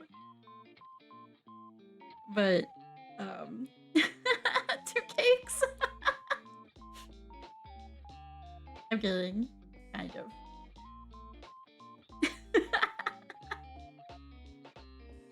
Yeah, the artist just kind of nailed it. They nailed it. I didn't have any notes. I gave them my "That's your not spider" ventriloquist doll. Yeah, her mouth wasn't moving. I don't know why. I think it's because I'm using like iPhone or ringing, like for the tracking. And she's not set up for that. She's not set up for that.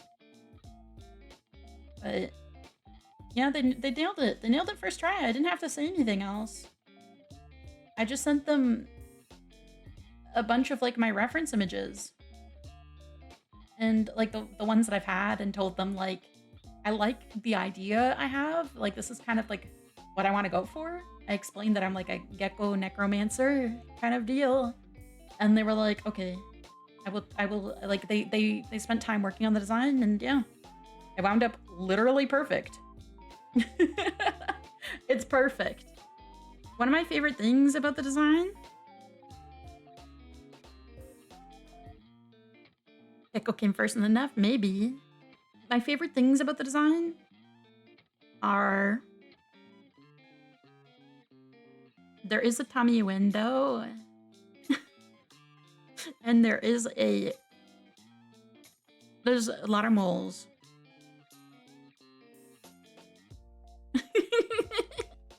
There's a tummy window and there's a lot of moles.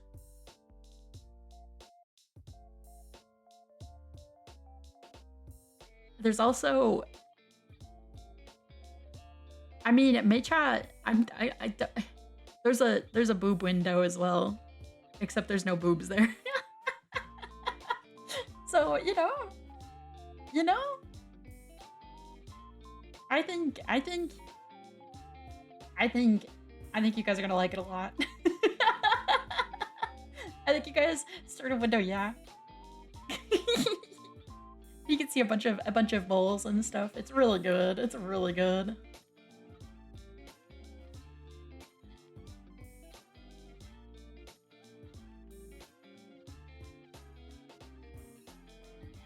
Exciting. It's so exciting. I can't wait.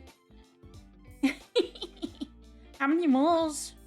I asked them to add 2 more. 1, 2, 3, 4, 5, 6. And the other 2. That was the only thing I had them add. So I guess 8 moles are visible. 8.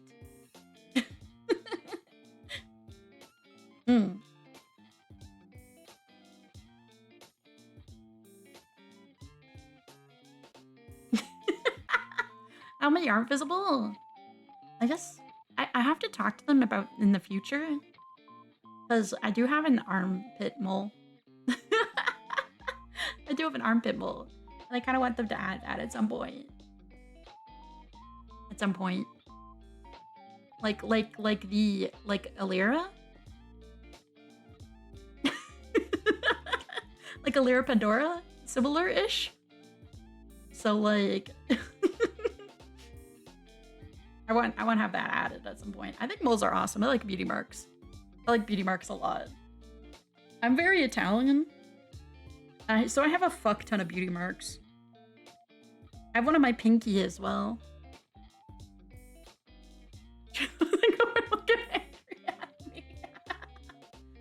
I'm sorry. I don't want to be a home wrecker. I don't want to be a home wrecker. Thank you for the hydrate. I'll drink.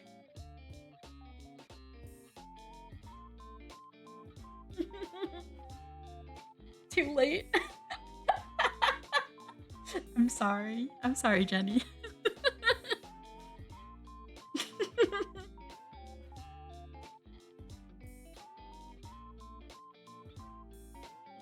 Oh, I like this picture.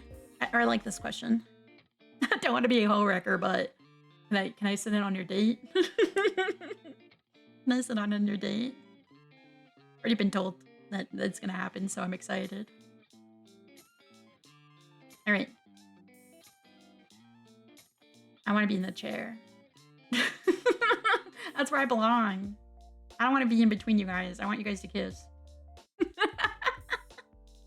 Hi, May. I don't think I can remember you mentioning it before. You probably have been. My memory is so bad, TBH. And how long have you had Chico? I love him. I've had Chico since, I want to say, July of last year? Or August of last year.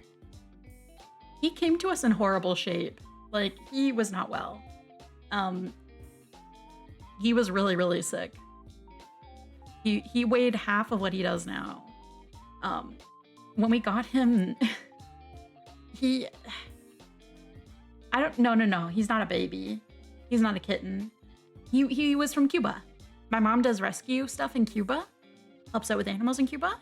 And he was brought back because he was not doing well there. Like, the other cats were bullying him. And he was losing a lot of weight.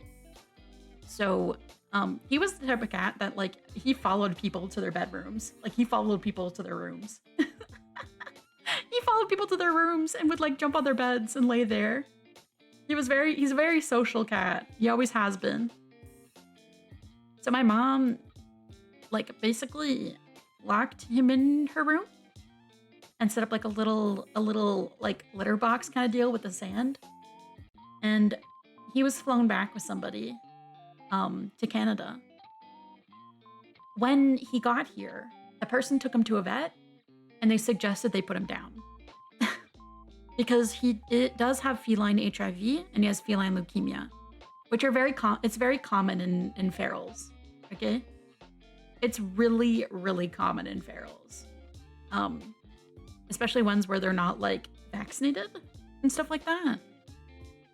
It's very easy to spread, like, just saliva and, like even scratches can spread it between cats. So now that we have him, we literally cannot have any cat that is not. Like, if we want to get another cat, they'd have to be FIV and FELV positive as well.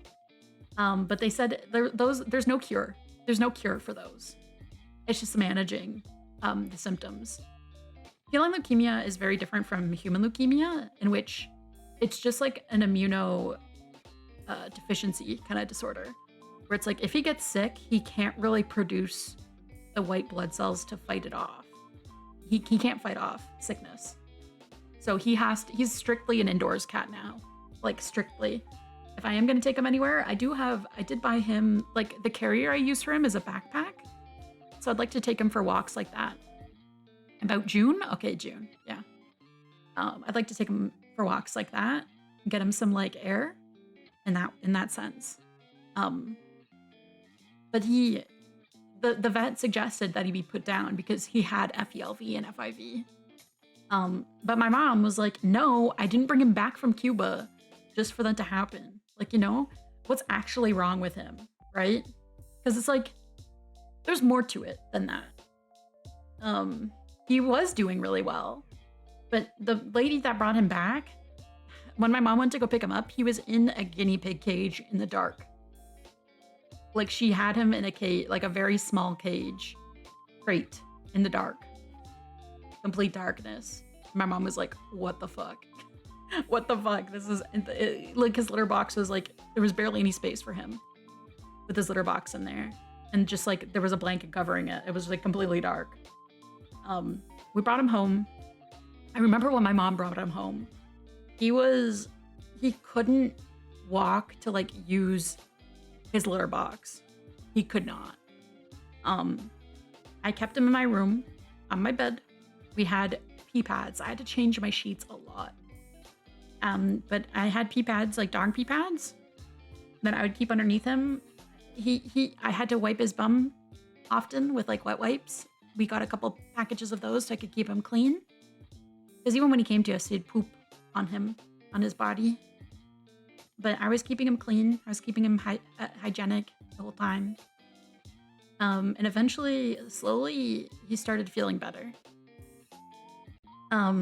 We found out he did also have like FIP, which is like feline COVID, like coronavirus. I'm not even kidding. Which didn't have a cure. It was like a lethal disease until the pandemic happened. And the vaccine for COVID came out. And now it's like there is a way to cure it. It's just a very expensive medication. He was on it for like, God, quite a few months. Like 4 months, 3 months, 100 days, I think is what it had to be. And it was like $700 for the full course, $800. I had to give him medication twice a day for that many days. I believe it was morning and night. He's been through a lot, but he's clear of that. He's so happy now. Even our vet, because I swap vets. We swap vets because we took him to our usual vet first, like after we got him, and they gave us the same recommendation. They're like, oh, we know he has these things. We can do a test to see if it's like progressed or whatever. And then they were like, oh, even if it shows like it's negative, we would still suggest putting him down. We're like, okay, like, are you gonna work with us or not? Like, you know? They were like, oh, he probably has like a cancer, like a tumor of some sort. But even if we take a test and it shows negative, we're still gonna assume that he has a tumor. And I was like, what's the point? So I found a cat specialist vet, and they are very, very sweet. And they've been working with me really hard to get him healthy. And even they were like shocked by how much he changed. Like, he is a completely different cat. He is a completely different cat. They weren't expecting much going into it. Like, my vet even told me, like, I can't promise you anything, but we will try. You want to try, and he wants to try too, obviously. So, yeah. It's been a long time. It's been a lot of work. There's been a lot going on, but I think I'm proud of him. I'm proud of all we did. It was a lot of money. It was a lot of effort. It was a lot of time, but he is a very happy cat. He's a very happy cat. He's my baby.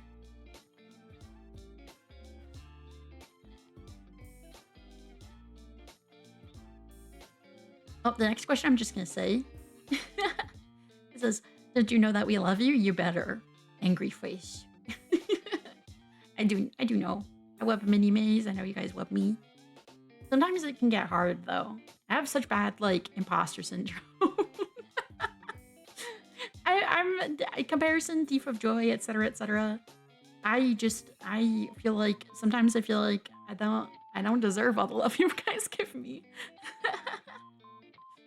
But I'm happy to be here, and I'm happy to just like kind of do things with you guys and have fun and chat and interact and make more people play Final Fantasy XIV and Grand Blue Fantasy.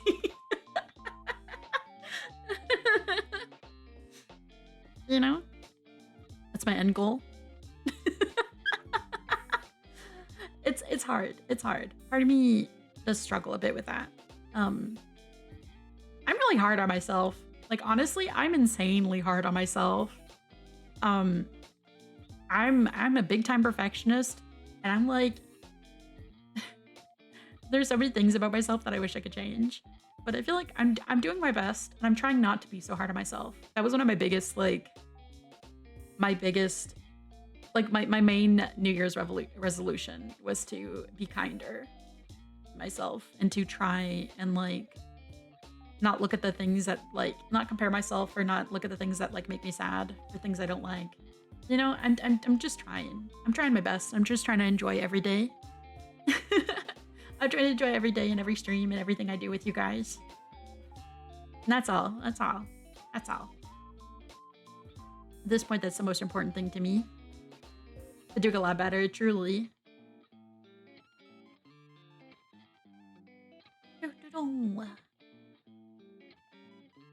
Thank you for the hydrate. Venku is treating me like a Tamagotchi.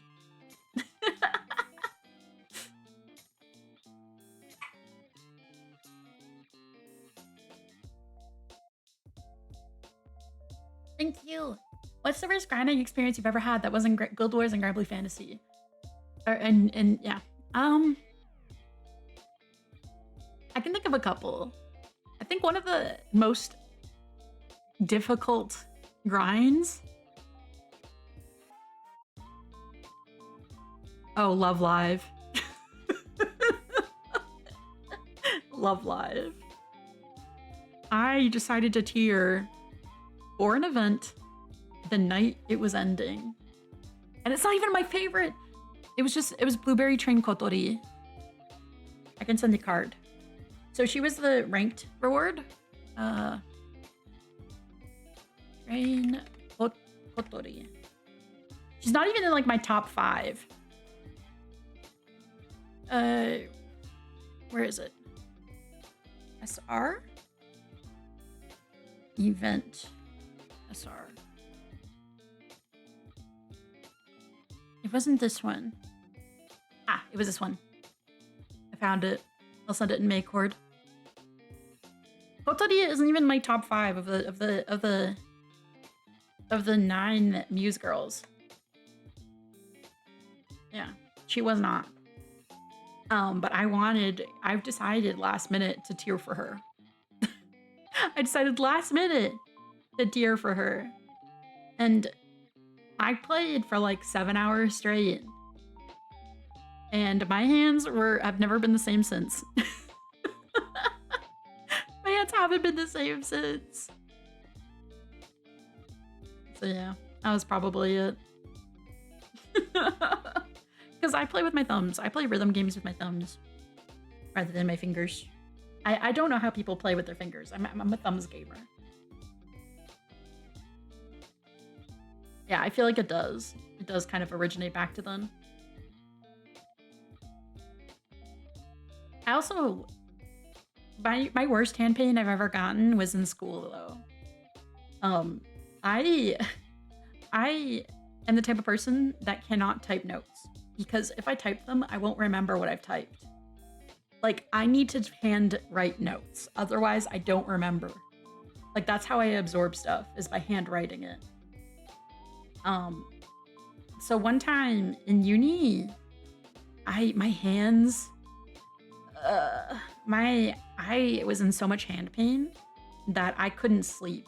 I couldn't fall asleep because of how much my hands were hurting me because of all the writing I was doing. All the writing for Love Live School at a festival. I know!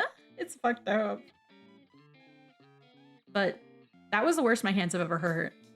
My hands hurt a bit after that Love Live event, and I feel like I've had pain in my hands more often. But I do feel like what has made it worse was all the writing I had to do in uni. Because it was a lot. I had to handwrite my notes, and I'd even go through and rewrite them sometimes to absorb it, because that's how I absorb things. I can't absorb things with any other way except by handwriting it. So, yeah. My hands were so fucked up. My hands are so fucked up.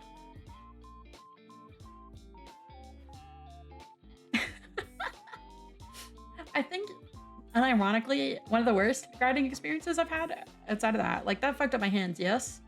But the literal worst was when Venku and I were grinding up our classes at level 80 for the Shadowbringers world quests. Because I was like, I just want to continue the story. I wanted to continue the story so bad. But I was like, we gotta do this. I gotta do this. I gotta lock in. And it took us quite a few months to get there. And I really, like, every time I was like, should we just do the story? Should we just do the story? I wanted to do the story so fucking bad. That was really rough. That was really fucking rough, unironically. I wanted to play. Megan, how am I using it? I'm not using it, thank you. Give me your hands now. Give me your hands. My first mini-anime experiment is cutting off your hands. Yeah. 2 of my fingers on my right hand are a little messed up because I didn't know how to use chopsticks in college. Oh my god. That's so not good. Yeah, my wrists hurt. FFB. I want my hands. I want your hand in marriage.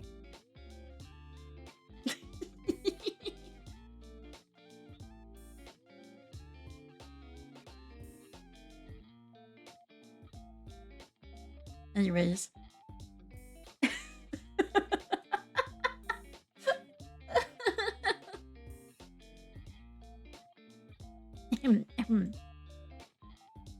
Hi, Mitchell. If you can control any element like an avatar, which one would you choose? Water. Easy. I don't want to... Hold on. How do I say this? I've always been a big swimmer. I love swimming. I love swimming.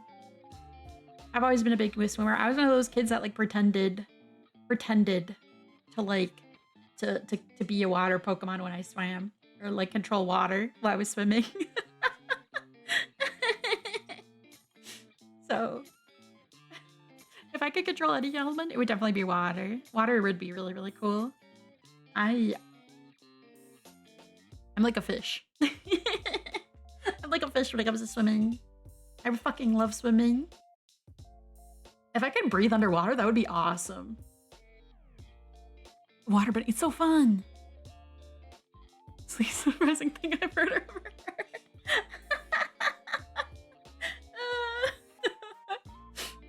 My friends and I played pretend all the time. There was one time I remember fondly in like elementary school where one of our friends, like, we would pretend to be like Kirby and like run in a line like from Amazing Mirror. So there was like 4 of us, and he would pretend to be like different enemies, and we would like fight him like Kirby. We were fucking losers. I remember that fondly though. I do remember that very, very fondly.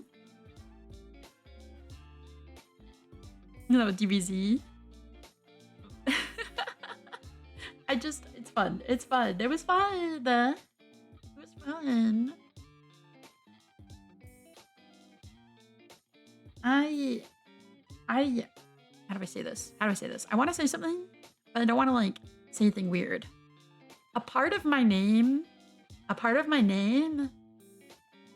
is like in Latin is associated with water.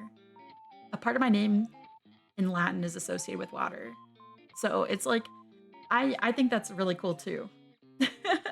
I think that's really cool too. I think it would be really cool if I could control water.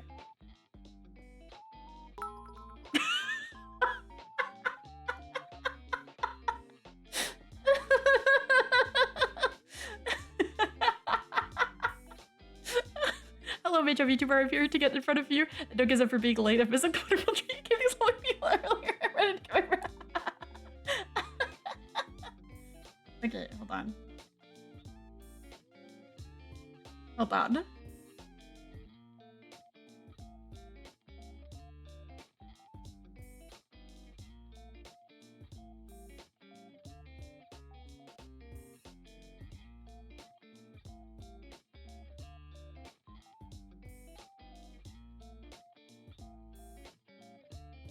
Just for you. Just for you. Because you're here late.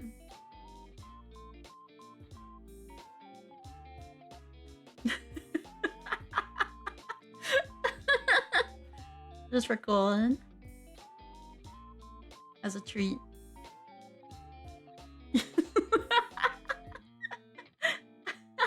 I put her down, but she's back now. She's back again. Yeah, you did. It was awesome. I remember that. Awooga. I felt bad. I felt bad.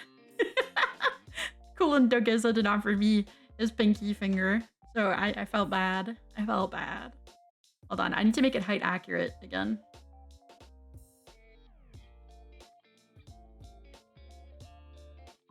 This is height accurate. I think this is height accurate.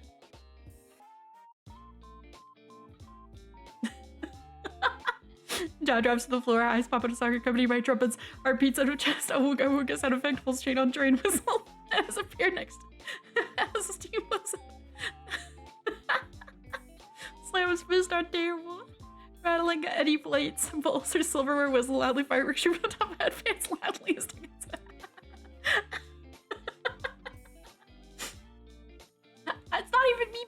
tall. Neff is just 200 centimeters tall, okay? Cool and bug fucking McRuven. Bug fucker McRuven. Neff is just 200 centimeters tall.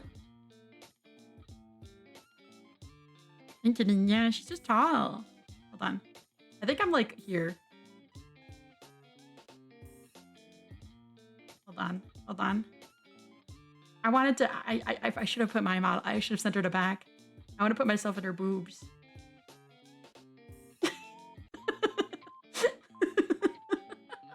Hold on. Can I'm gonna.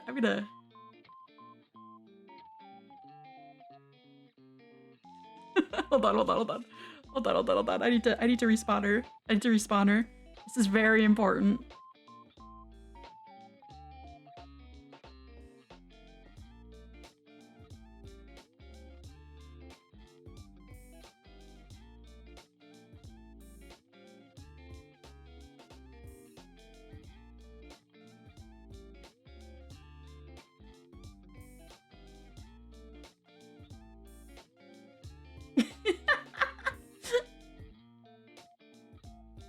I live here now. I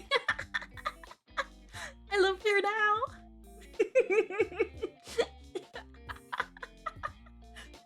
I live there now. That's my home.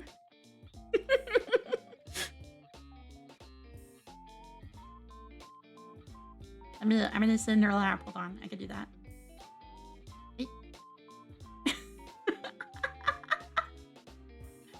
Thank you for the follow.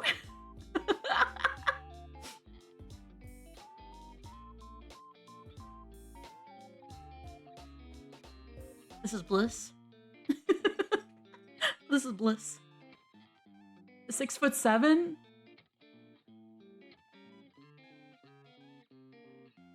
I'm changing Neff's height effective immediately. Why?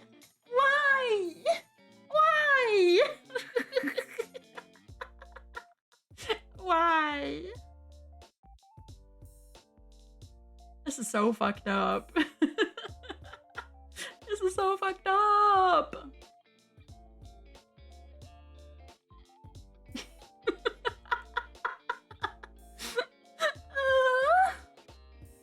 Don't tell me it's 6'7". Don't tell me it's 6'7". I'm gonna change Neff's height. I'm gonna change her height now. Hold on. What if I?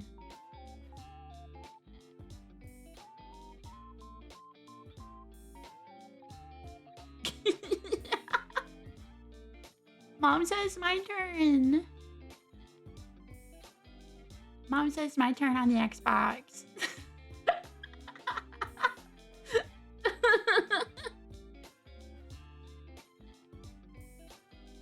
A mother. The gremlin child asked for no pickles. They asked for no pickles.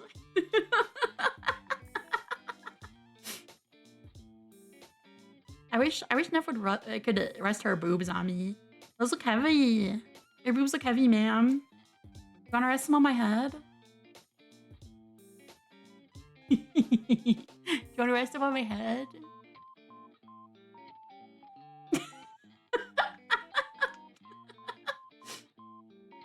Thank you.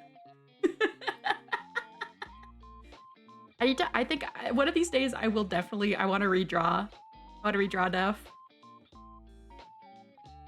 I want to redraw her, make a new model. Cool.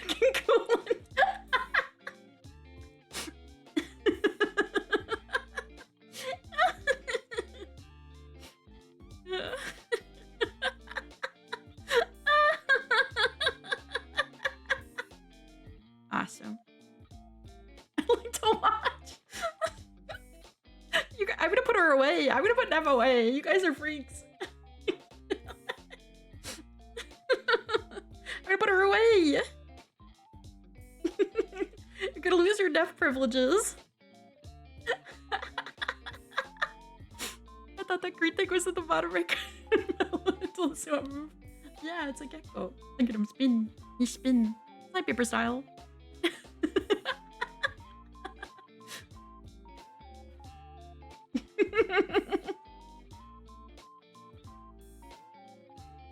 Meanwhile, Panic over to cool and he's sitting with a bucket of popcorn.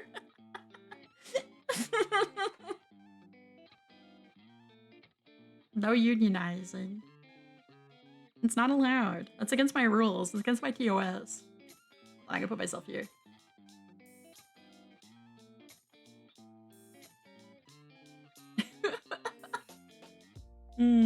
Lays down.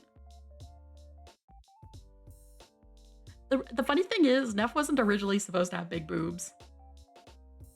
And Neff would not let you union. Neff was like, the way... She was made for women. Unironically, like she was like, I eat men. She would eat men.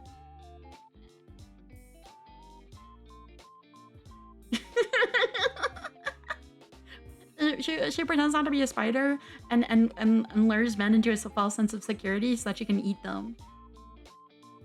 Get to eat me.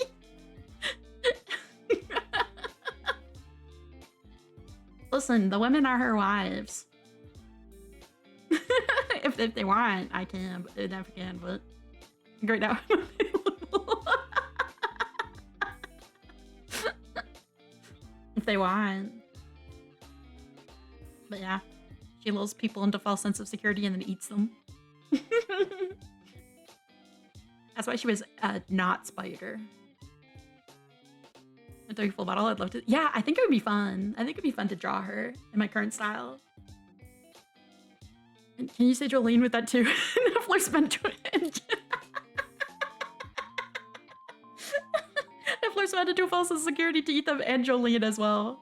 When you're talking about the girls in the game, the men, then can you include Jolene in that?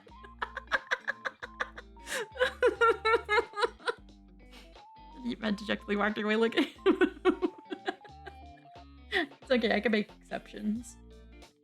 I can make exceptions. You really want it. I just want to be the cheerleader. Cool is a really big fan of the cuck chair, huh? Big fan of the cuck chair. I get it though, I get it.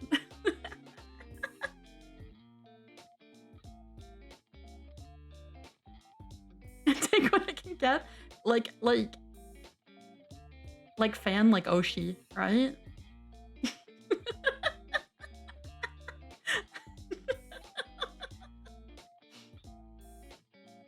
Like a bug bro like Oshi.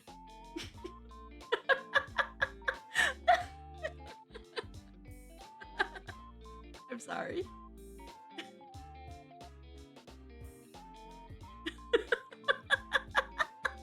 I'm sorry.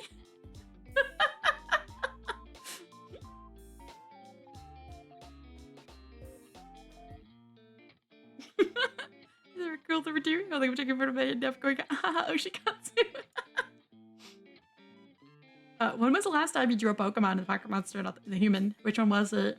I think the last time I drew a Pokemon was quite literally, like, during the charity stream. I drew Weavile. I doodled Weavile.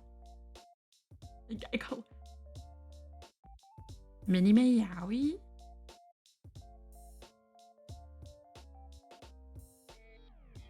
Can I watch? Yeah, I drew Weavile and Gengar on Misfits Chicky. I drew Lumineon. I drew myself in a Lumineon costume for DDs. Chicky. But the most recent I drew, though, was a Weavile. It was a Weavile. I love Weavile. Thank you for the hydrate. I can draw a Weavile from memory pretty easily. I used to draw Gajinkas back in the day. I kind of want to... Lumineon, Gastron Yuri, so true. I kind of want to draw Gajinkas again. One of my first... I'm sorry, I'll get it to you. I'll teleport over. But one of the first Gajinkas I drew got fan art. Like someone else drew it. It was awesome. I was like, whoa. That's so cool. That's so cool. I made a Weavile Gajinka and she was a scene kid. She was a scene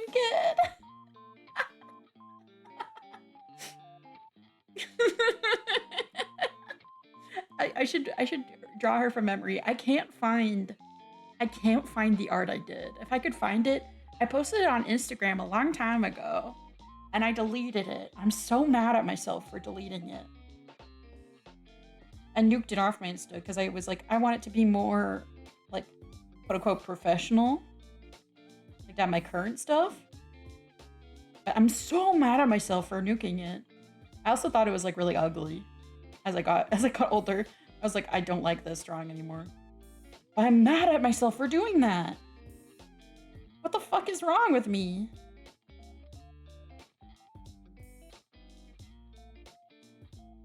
I need to find it. I think it got nuked. I'm sure I could find it. I could try redrawing it though. But I gave her a big hairband and then like it was like a sweater dress. Like the outfit. Like the top part of the sweater was the red collar. It was like a folded over, like shoulder showing moment. It was awesome. Yeah, I drew gajinkas. I made some gajinkas.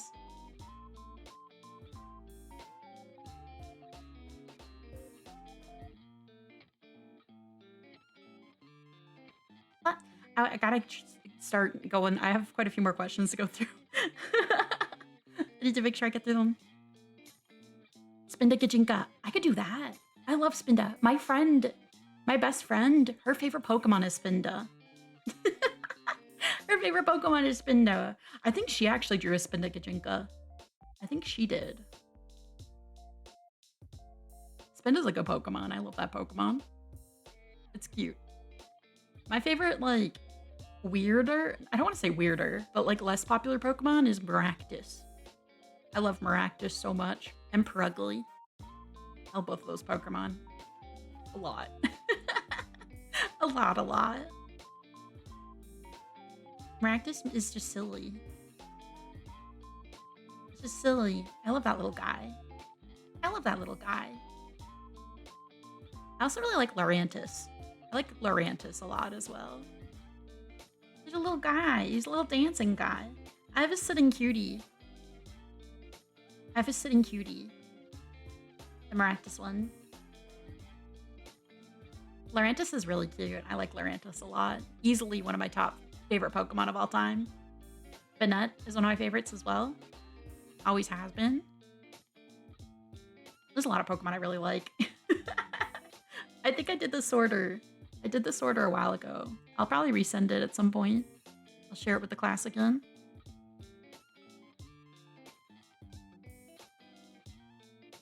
Komala is cute.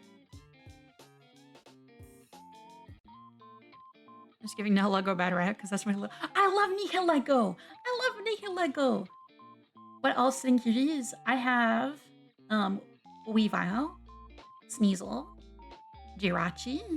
Venku got me Jirachi, actually. And Mads got me Sneasel. And I got Mads Weavile. I got Mads Weavile because we both love Sneasel and Weavile. We're Sneasel Weavile bros. I've got Maractus. I wanted the Volcarona, but it sold out before I could get it. I'm trying to remember what else I have. I have Purugly. I know I have Purugly.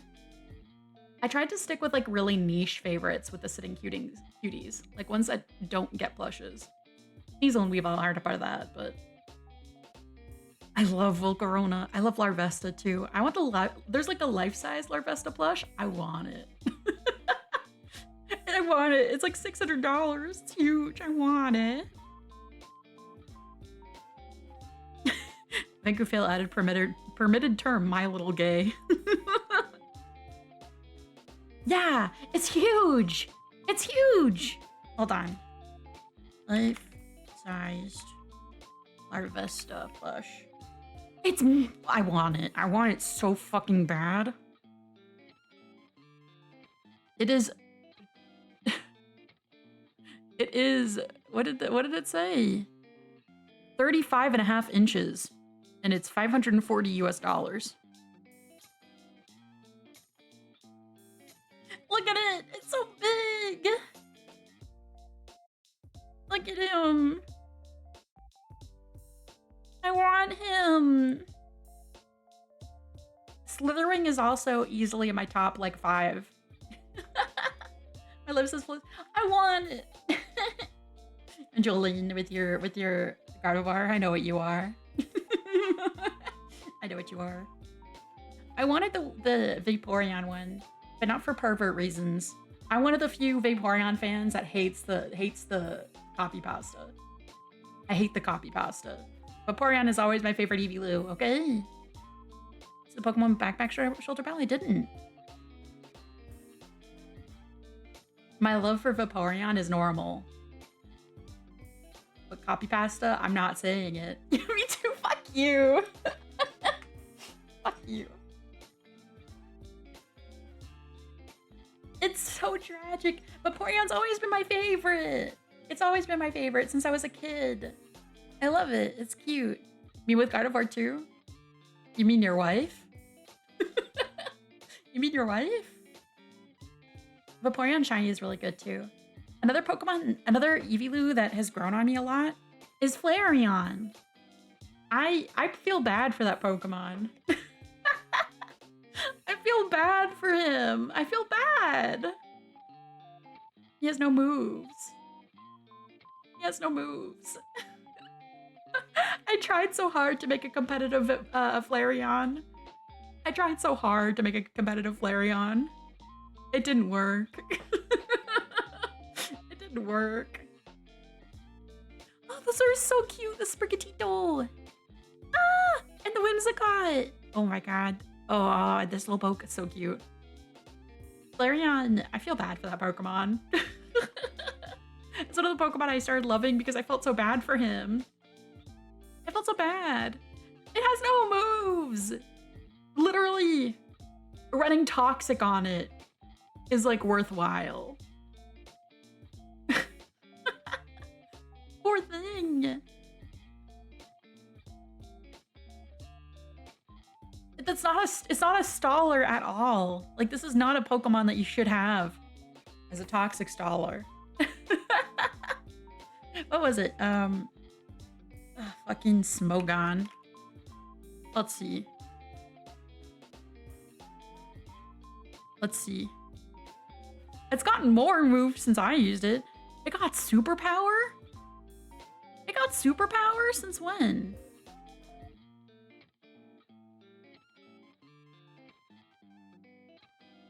I don't remember it having superpower.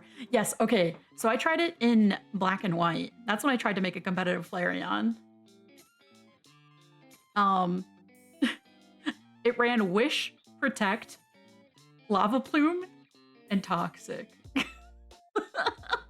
it didn't know Flare Blitz back then. It didn't know Flare Blitz back then. Its best physical fire type move was Flame Charge. The poor thing.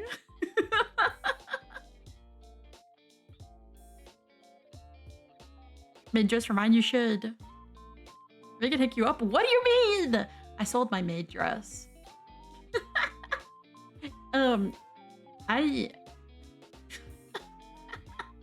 I had a maid dress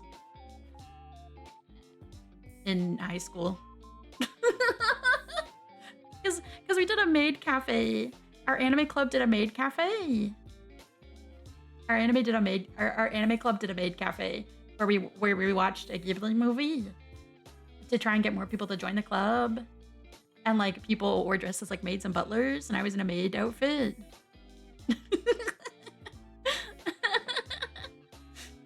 And I also used it for a cosplay once.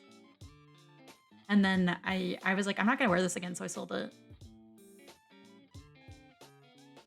You know, like, have you ever heard this story? Yeah, I had a maid outfit for a little bit. This is a new lore. I'm sorry. Listen, I forgot.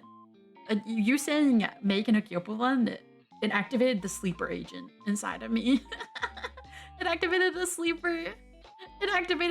agent. I sold it a long time ago. I sold it a really long time ago. For like 30 bucks. It was one of those like, it wasn't like a long one. It was a short one. It was like, I bought it for like 40, I think. This was a long time ago, okay? This was a long time ago. And I was selling it at Nomi Noichi, which is like at Anime North, it's like a flea market. So it usually marks some stuff down a little bit. I just wanted to get rid of it and get some money. Having a conversation? No! The fuck is wrong with you? I'm not. I sold that maid dress like 10 years ago, okay? It's been 10 years. Everybody, Biddy Mays should let it go. It's been 10 years since I got rid of that thing. But yeah, it was like, it cost me like $40 back then. Less thrown? No. No. I'm not getting another maid outfit. What is wrong with you guys? If you want to draw me in a maid outfit, be my guest. Be my guest. I've drawn myself in a maid outfit, but I never finished the artwork. It's in whip hell. It's in whip hell. Hold on. Hold on. Let me grab it.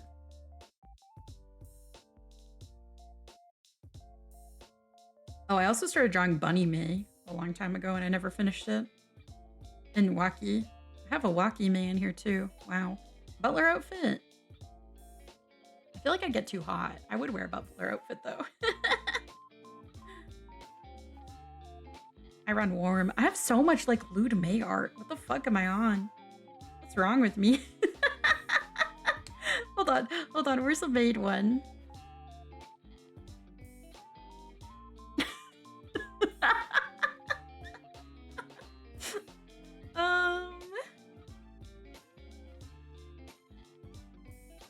Also, hi, Ultra. Okay, I'll send screenshots and make ord. This is the wacky one I drew.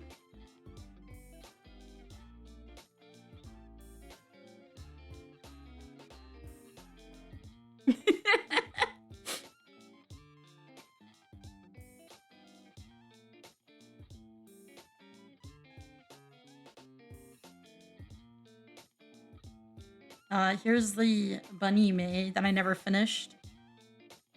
I should redraw it.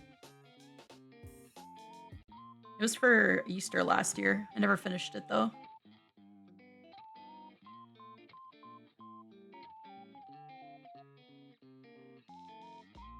I have so much May art that's just stuck in whip hell and will never get finished. I'm so sorry.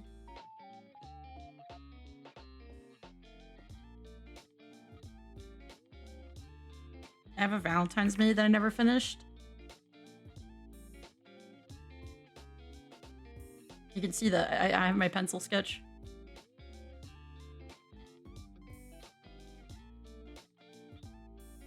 I never finished it.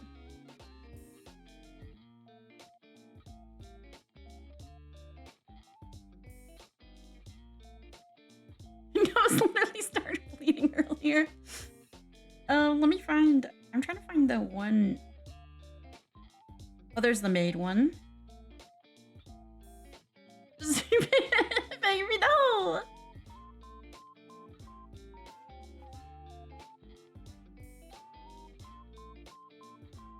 All this artwork I never finished.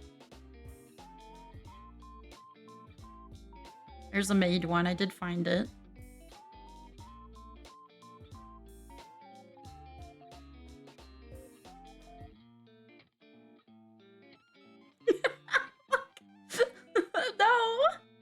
Oh, and here is the... I think I did post this one. I did post this one. I believe.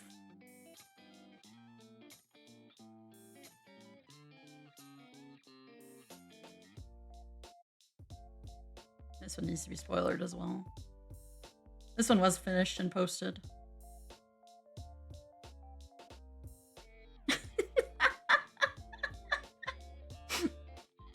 Yeah, boy. Yeah, bye. No! No! I could never do that. I could never. My whips live in whip hell for a reason. They're never seeing the light of day. They're never seeing the light of day again.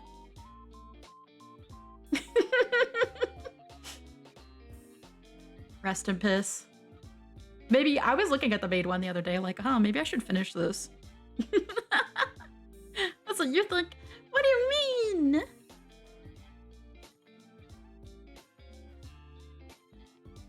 Oh, and then there's the other sketch I did.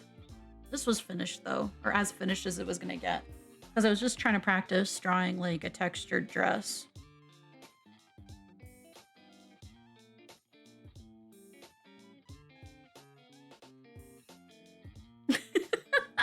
That post, I hate it.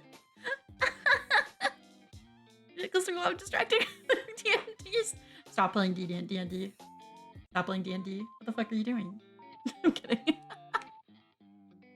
I don't know. I feel bad if you guys spent money to have me finish these whips that I'm not confident in finishing. I will try. I will try to finish them eventually, okay? That's a promise. That's why I'm learning anatomy. I want to get better at drawing. You'll talk me into it. I need to get better. I need to get better at drawing first. I will try. Maybe I'll make them sketches instead of like full pieces. You're the people's savior, Venku. Alright, sorry. Next question. Do you make karaoke set lists beforehand or do you wing it? I wing it. I'll think of a song or two that I want to sing and then I just fucking wing it.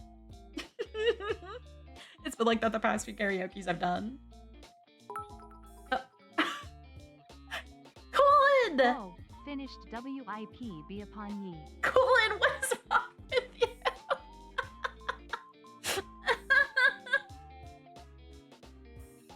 Thank you. I guess I have to finish one of my whips. I'm legally obligated now.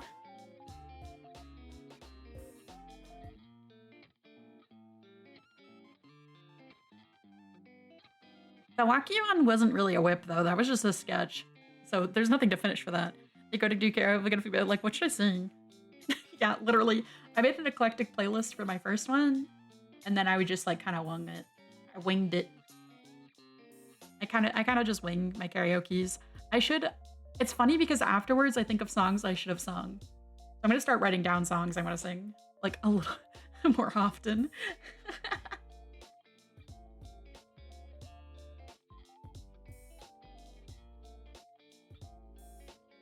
Oh my god, this next question?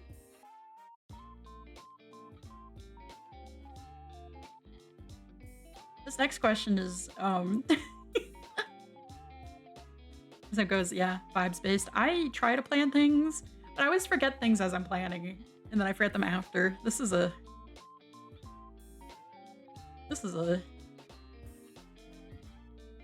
What is my chest goo made out of?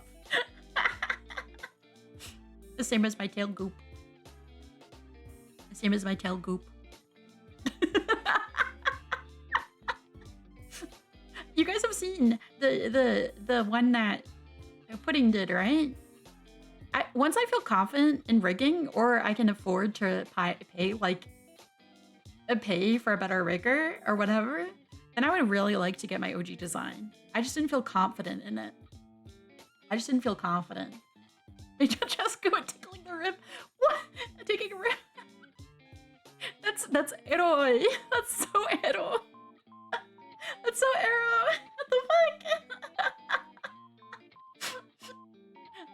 fuck? It's like with slime girls and like it's so ero. It's so unintentionally ero. Like it's insane. It's insane. It's like, it looks really cool. Like, I love the design Pudding did, and I love it. But it's like, whenever I think about that stuff, it's like, this is ero. No, see, Pudding is pure of heart. Pudding would not do it intentionally. That's the thing. It's very unintentionally. Like, it's definitely unintentional. Like, let me send the whip. I'll probably delete it after stream. 'Cause I don't know if Pudding wants it shown. I'll send it quickly. I'll send it quickly in stream chat. I'll probably delete it after. But it's like, it's so cool. It's so cool. But he's unintentionally arrow. I'm showing it to you guys. This is gonna be a standee at Oshi Uplink, by the way. She's making it into a standee. I'm buying one. I'm buying one. It's gonna be a standee. Isn't it awesome? Isn't it awesome? She'll probably do online orders as well afterwards.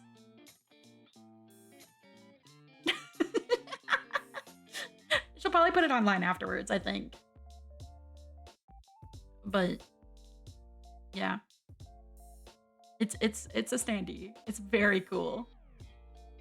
The real Edo part is the face. The expression is a little bit erotic. I'm not gonna lie.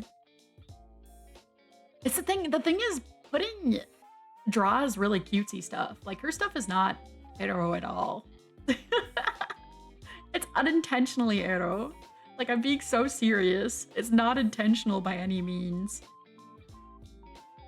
Although sometimes the women she draws, it's like, you can tell this is drawn by someone that loves women. You can tell this is drawn by someone who loves women. You know? Like, it's like this is a female gaze. This is the female gaze. The female gay gaze. This art was crafted by the delicate hands of a sapphic. Exactly. Like, I love this. She drew Green Yuri. This is a print of hers. I think she will have it there as well at Oshi Uplink. I don't know why the embed's not working. She's gonna look at the stream chat and be like, why the hell? What the hell? What the hell?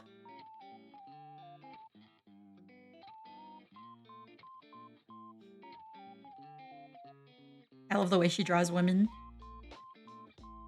I love it. It's so good. I love it. Like that one Neff art I sent that she drew is so good. It's so good. I love the way she draws a woman. I'm eating her art. Like the way she drew Matara is also really good. I love the way she drew Matara.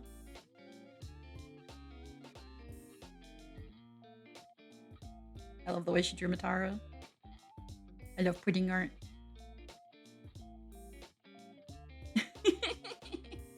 Woman. Women. She draws, like I said, she draws women like a sapphic. Oh, and her D&D character? Oh. Her one D&D character in particular makes me fucking feral. Hold on, hold on. Hold on. Her one D&D character, she makes me sick. She sickens me. She sickens me. Positive. I need her. I need her. Dahlia, she's like high femme, like seduces people to kill and stuff, if I'm not mistaken. She's very, she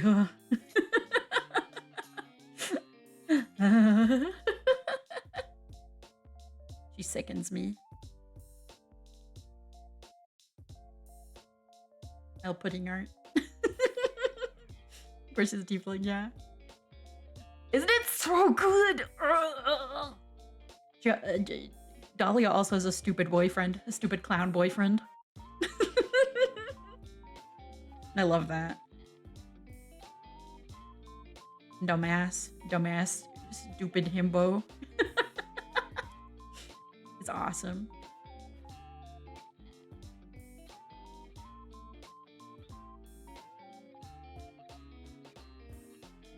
She's awesome.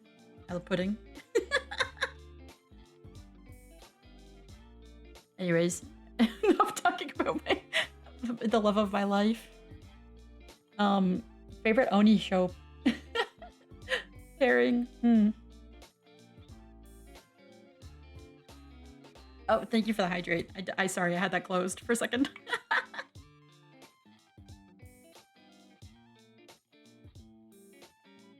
Okay.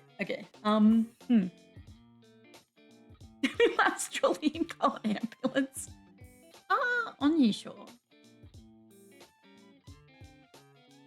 It's funny because I don't know if I have many Oni show pairings. But I like Kokun and Yul quite a bit. Kokun and Dancho is also good. Oni show. I can't think of anything off the top of my head. If I think of something, I will say it in the Discord, okay? If I think of something off the top of my head, I can't think of anything except for like Reiritsu from OnStars, which I was never a big OnStarry to begin with. I was never a big OnStarry. If anything, I typically like One show or like it's like Oni-chan Shoda. if I'm not mistaken. Oni-san and Shoda, yeah. Girls attractive, good vibe. My final message. I'd have to think on it. Off the top of my head, I can't think of anything. I do like a lot of sibling yaoi though. I'd have to think about it.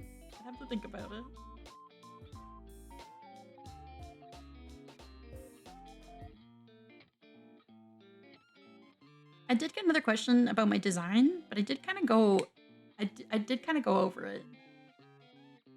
Peace and Yuri to all the mini-me's. I did kind of go over it.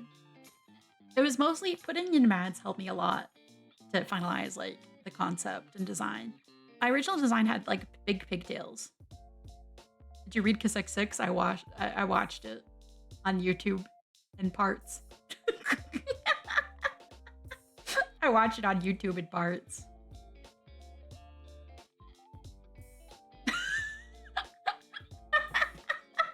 I watched a bunch of anime on YouTube in parts. Back in the day. I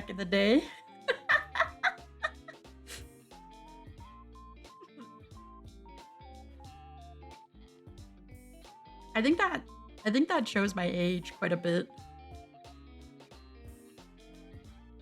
I think Spaghetti Song, what would your theme song? This is a hard question too.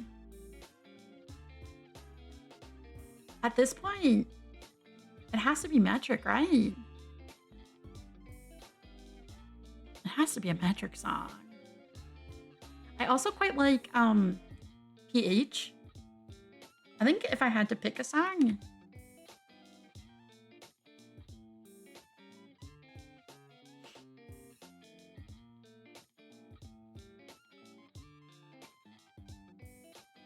the cover that I think it was Sakuya did.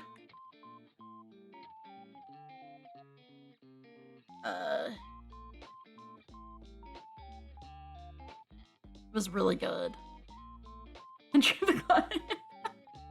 like anime OPS ever flipped a Kojigoto? Yeah. Did you get anime until college? I read manga. Yeah, I read manga in elementary school. My first manga was Kamichama Karen. Outside of like Pokemon special, like Pokemon Adventures. And then I read Karen. Or Chibi Vampire, I guess. Kamichama Karen. What's it called?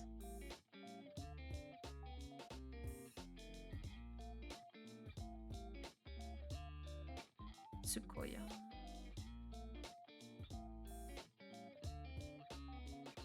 Let me... Oh! Wait, did her cover get privated? Wait, did it get privated?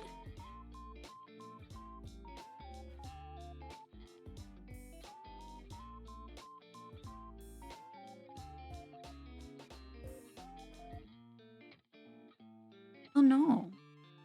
It looks like it's on Billy. I'll send it later.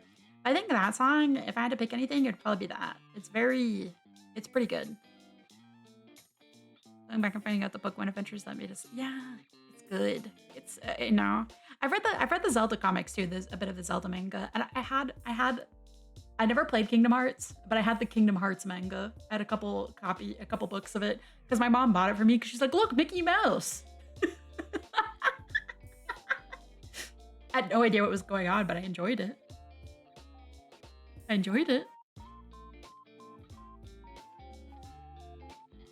Rosario plus Vampire. It was specifically a 2-book like set. It was like 2 books that came together. And it had Namin? Is that her name? What's her name with the blonde hair? Like for a bit. No worries. Is Namine? Namine.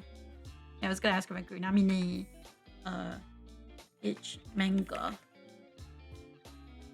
She was in the manga that I read. It was specifically this one, yeah. It was Heart's Chain of Memories. It was like a 2-set. You got two volumes.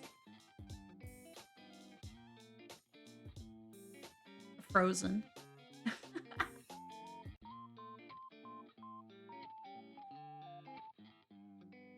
Yeah. It was a Chain of Memories manga. I read it a few times. I didn't understand what was going on, but I liked it. The art was really good.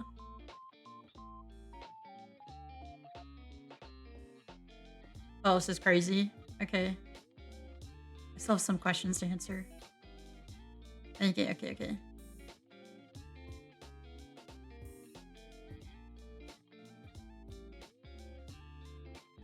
I'll send PH later. Freezing. The sequel to the first game before 2, which is pretty important for Chain of Memories. I want to play Kingdom Hearts. I got like pretty far into the first game and then I stopped playing. And I haven't touched it since. I should go back to it. I bought the entire collection for $30. I think it was like 20 actually. It was on sale. Like their big collection that included like Kingdom Hearts up to Kingdom Hearts 3. It was like $20. 20 CAD.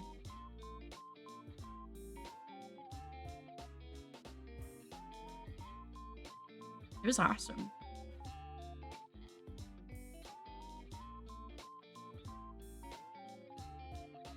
What you're watching right now is pretty cool.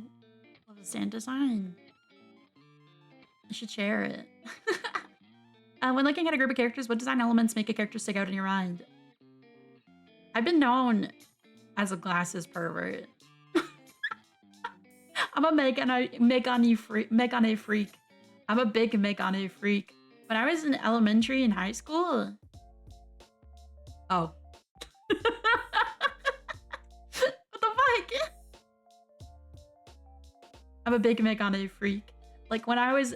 My best friend that I've been friends with since like grade 8, literally, she's like, whenever she sees a glasses with characters, or a character with glasses, she's like, you would like this character.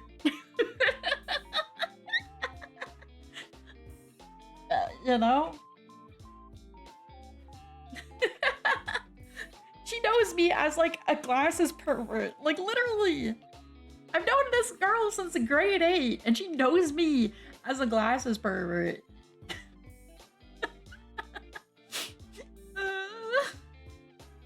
Because I am. They're evil. Exactly. Especially when they're evil and they do the glasses light thing. It's like, woo. I also, another thing that really draws me to a character design is like androgynous bitches. I love androgynous bitches. I love it when a character's like a male character that presents heavily female or very like, you can't tell. I love that. That's my favorite. That's typically what I go for as well. And if they're fucked up, if they're a little bit fucked up, that adds to it. That adds to it. If they're really fucked up, that adds to it. Like, the first time I saw, what's their name? Moreland from Granblue? I was instantly like, I love you. The first time I saw them, I was like, this is gonna be a favorite. I'll send a picture. It's a lot of Moreland.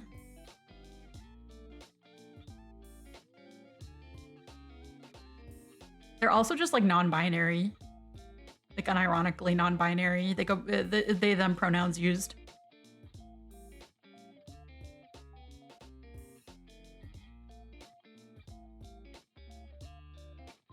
Consistently used. Well, here's the second one.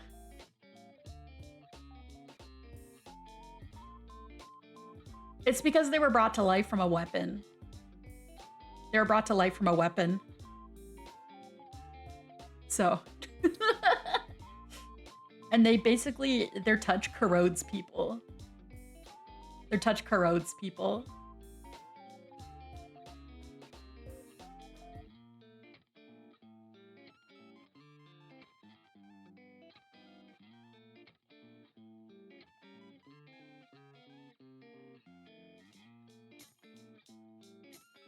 I guess this is, someone translated their, one of their Valentine's Day cards.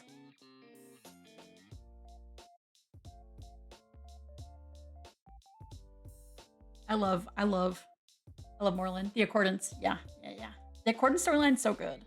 If I can suggest one Granblue Fantasy storyline, it would be the Accordant one. It's good. One of my favorite characters are from that. Design-wise, I really like that. If a character's pathetic, that adds to it. I love pathetic characters. I love it when a woman is pathetic. I love it when a man is pathetic. I love pathetic people.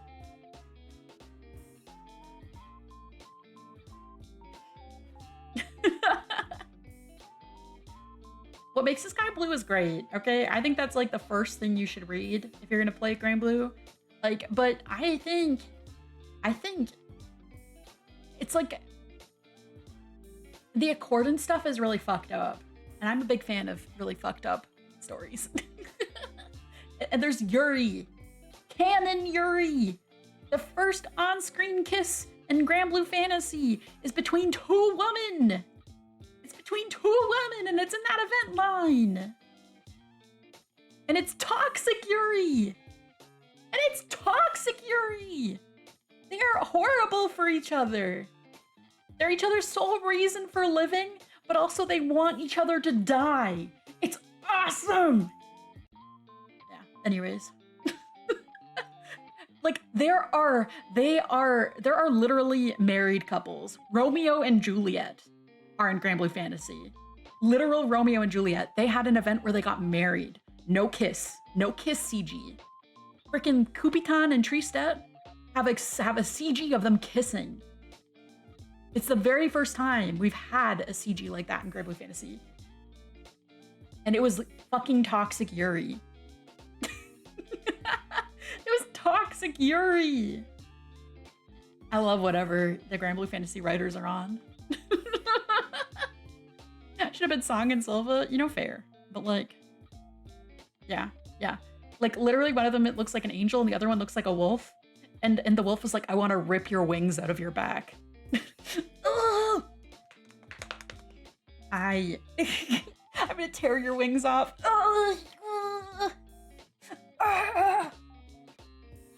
Honestly, Tristet's like wolf form.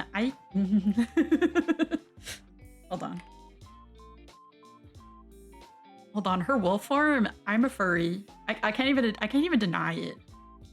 I can't even deny it.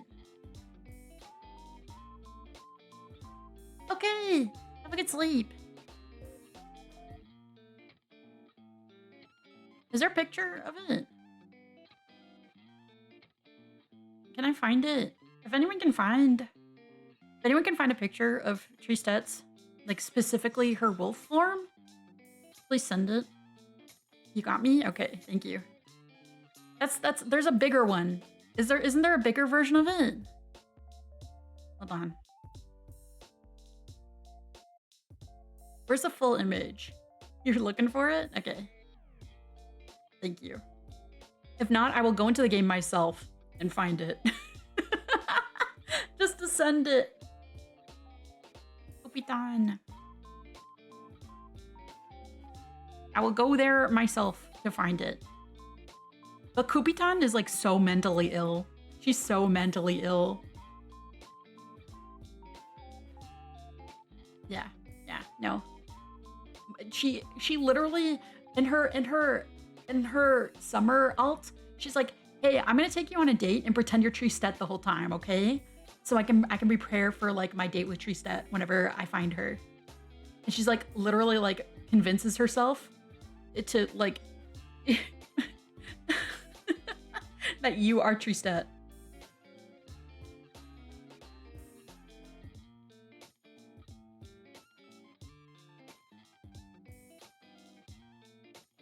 I always Kupitrice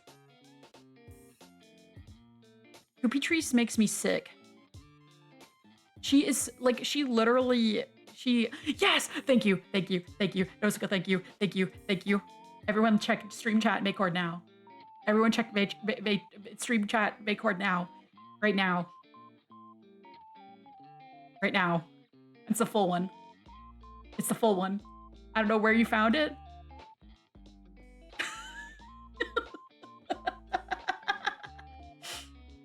I need her. There's some kissing, by the way. Anyways.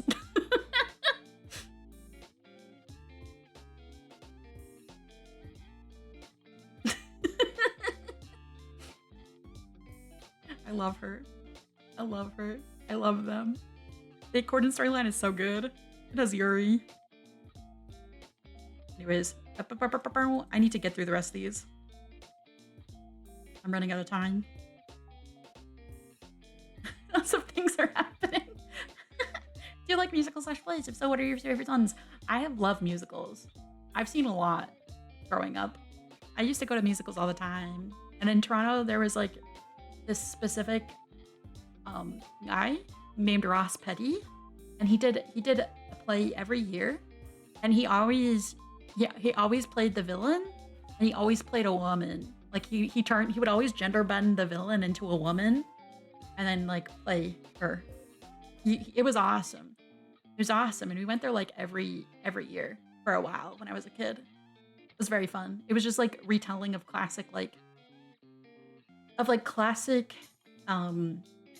Disney inspired stuff, you know, like Aladdin, Peter Pan, that kind of stuff.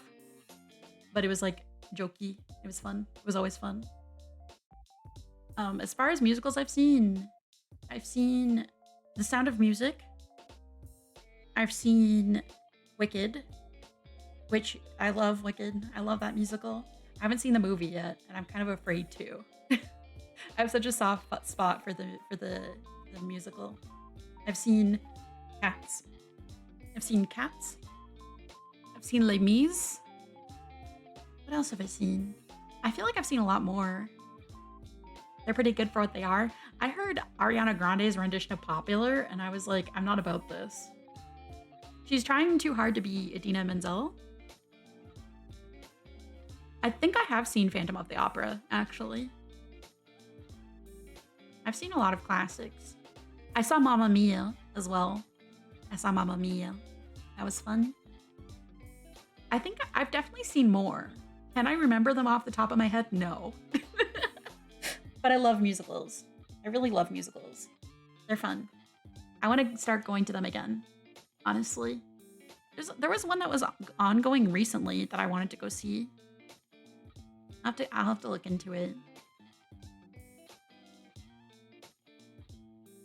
You're going to all these because my mom was a musical theater kid. Oh, that's so cute. Hadestown. Yeah, that was what I wanted to go see. I wanted to see Hadestown. I also haven't seen Hamilton, and I need to see that. I need to see Hamilton. Legally obligated. Read this next question. I have to look something up. Hold Hold on, 1 second.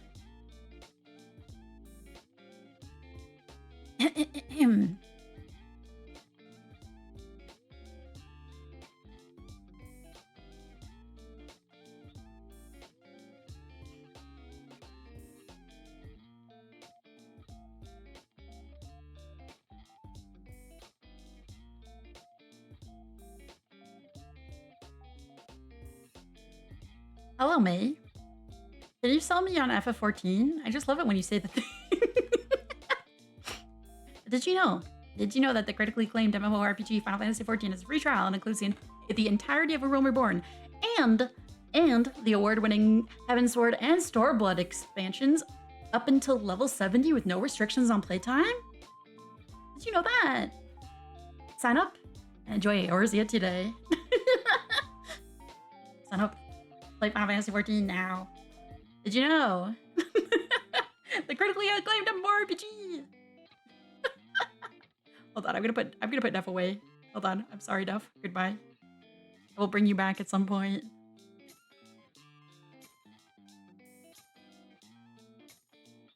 I failed to tell you. Listen, ARR is fine. I don't mind ARR. I'm one of the few people that likes ARR, if anything. It's long, it's tedious, don't get me wrong. But the ending of it is really fucking good. I love the Bloody Banquet. It's one of my favorite moments in Final Fantasy XIV, unironically. And I love world building. I love putting in stream chat. Did exactly what I thought she would do. Excuse me, what is all this? But yeah, I like the world building in A Realm Reborn. I think I'm someone that enjoys world building. I enjoy world building. It's definitely necessary because everything that happens in A Realm Reborn does have consequences for the later expansions, and it allows you to know what's going on in the later expansions. Learning about the primals, learning about tempering, learning about like aether currents, like the aether stream, the life stream. Like all of this is very important. Very important. Learning about like all the different main ones. Learning about the ultimate weapon, Gaius von Belsar. Like all of this is really important stuff. The events of the patch content, like the Bloody Banquet, very important. Very, very important. It's good. It's good. Little Alamigo art, exactly. The what's it called? The blue people? What I forget what they're called. I forget what they're called. Little Alfino's little group. That's also very important. Avatar. I hate you. The Crystal Braves. The Crystal Braves. Yes, thank you. Also, you could have a friend go through it with you or not or something. I did that. Yeah, it helped me because I was not able to get into it without Venku like walking me through it. I returned to the to the Waking Sands. But like I quite like ARR. I don't mind it. I don't mind it so much. I think Heavensward is like the end of ARR is really fucking good. I'm not just saying it because it's like, oh, it's over. I actually quite liked the last bit of patches when it came to A Realm Reborn.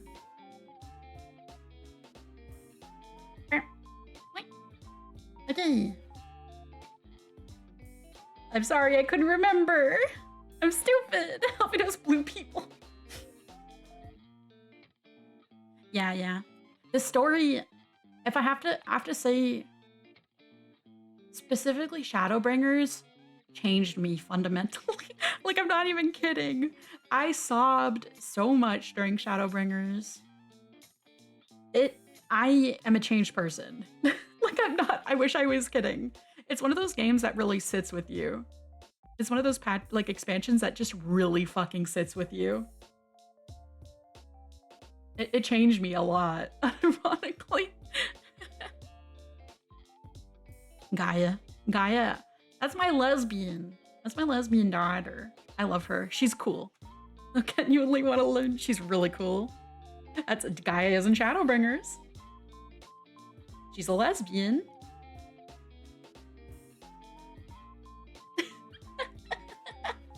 She has a girlfriend. How much of that is Xenos Galvus? Listen, Xenos is in Stormblood, at least. Shadowbringers was Emmett Zulk. The part Seed of Sacrifice killed me. And the Hades, like the final like fucking trial killed me. The final dungeon killed me of the base game. Seed of Sacrifice absolutely destroyed me, especially learning the lore behind the song.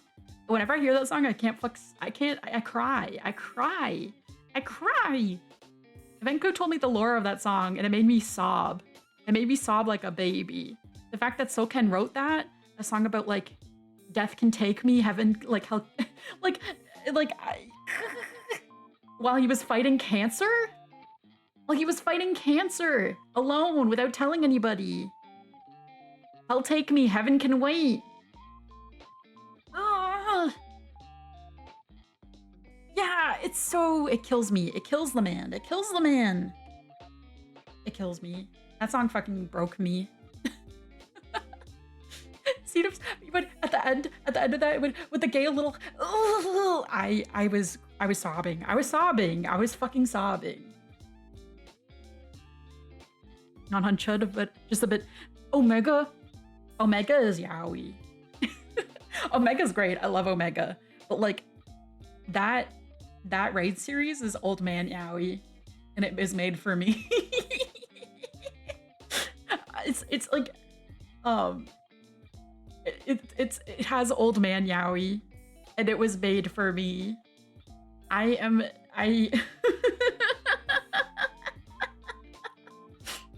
That raid series has so much old man yaoi. Nero is one of my favorite characters in Final Fantasy XIV. Sid Nero makes me sick. Sid Nero makes me so sick. It's good. I think they have to be in their like 40s or 50s, right? I can't imagine them being younger than that. Yeah. Old man yaoi. They sicken me. I love Sid Nero. I love Sid Nero. Yeah. 41 at best. I wish he was older. I'm gonna imagine them like 48, 49, I think. Sid Nero is one of those ships where it's like, I think either of them can top or bottom. I feel like Nero has, like, out of the two of them, Nero has to be the bottom. But also, like, do you think he would not let Sid top him? He would not let Sid top him. He'd be like, I have to win. I have to win. He's like, I can't lose. He would take bottoming as losing. And he has the biggest complex towards Sid. You being there to fuck you out. Definitely elevated Crystal Tower. He was like, I can't lose. Nero and Sid at 34? I need to kill myself. No, that's awful. They're 40 plus to me. I don't care. Official ages be damned. Official ages be damned. Sid Nero fucks it's it sickens me. They're so good. They're so good. And that's Omega. Yeah, literally yaoi, the yaoi raid series followed by the Yuri raid series. It was awesome. And then yaoi again. Dad son yaoi. Oh yeah, I gotta finish it. What would Canadian cuisine you'd recommend a me going to Oceablink? Is there Mexican food? There is Mexican food in Canada. I think there's probably really good Mexican food in Toronto. Alexander is really good. Alexander's time travel bullshit. It's not yaoi or Yuri though, unfortunately. There's heterosexuals in the Alexander storyline. There's heterosexuals in Alexander. This compat, let's be real true. Het slop. It's really good though. There's a black cat. There's a black cat. black cat. That's very important to the story.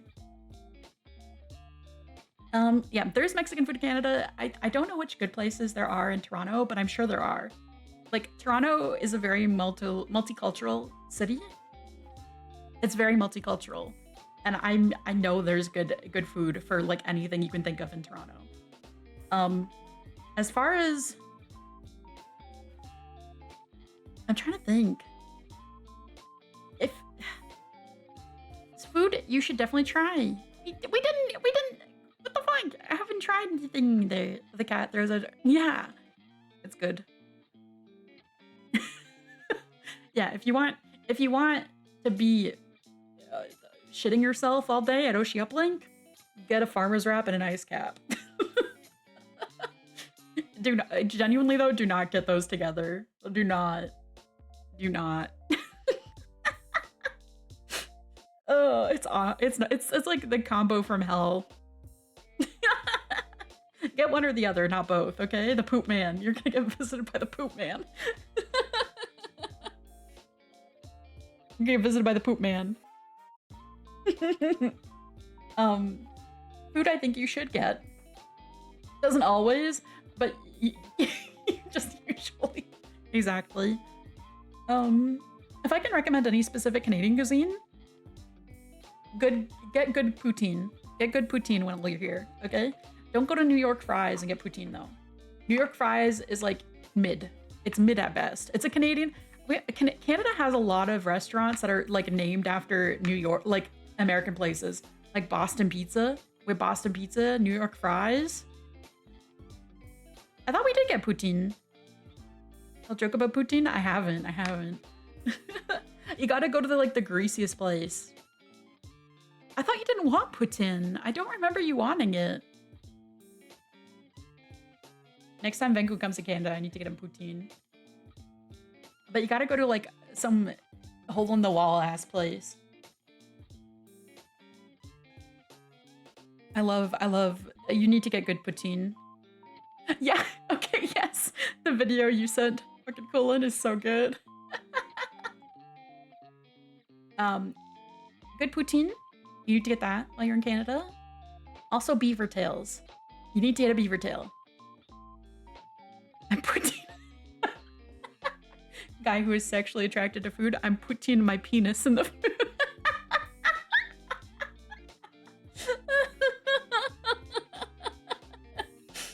I'm crying. Hi, okay, guy. How do you know the poutine is good? I would look it up. Like, just look it up. Thank you for pinning that. Oh, the poutine at Stormcrow? Okay, Mini-Mays are going to Stormcrow, so you can get poutine from there. I know Mini-Mays are going to Stormcrow, so you should go and get poutine. I didn't know that! I didn't know that, I'm sorry.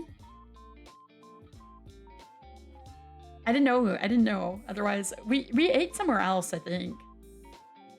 We got KBBQ instead. That KBBQ fucked severely. It was really good. It was really expensive, but it was really good. Their corn cheese? To die for. I love corn cheese. It's gotta be chicken gravy, just so you know. Well, there. David is like the poutine master. I'll ping again afterwards. You guys, when you go to Stormcrow, get drinkies, get the D20 shots, and get some poutine and get silly. Get silly. I love Stormcrow Manor.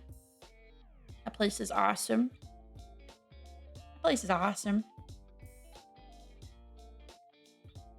Yeah, they have D20 shots. The critical failure is, I think, like vodka and Tabasco, if I'm not mistaken. Or no, it's tequila and Tabasco, I think.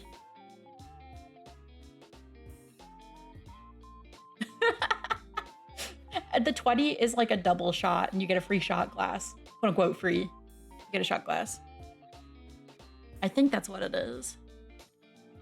Hold on.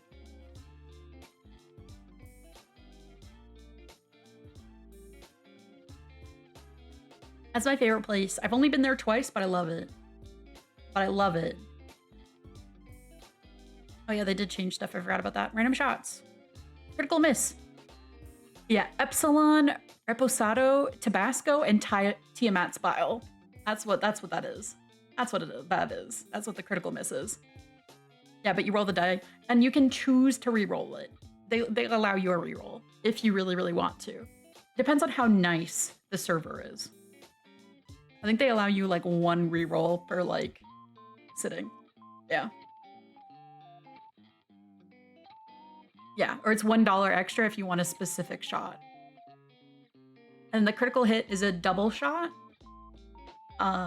Which I last time I went, I got. It's the one shot you also can't choose. It's vodka, lemon, and sugar. True Theory, vodka, lemon, and sugar. I think my favorite from the shots. Oh yeah, they did. I know they did already change stuff. They added a K-pop Demon Hunters shot. Amaro, Jameson, Aperol, and Lemon Simple. That one's new. That's new. Ooh, I remember the Katniss Everdeen one being good. The 12. Creme de cacao and butter ripple. The Xenomorph one is still there, I think. I did see it. Yes, it is. Xenomorph brain fluid. Creme de cacao, blue curacao, grenadine, and Bailey's.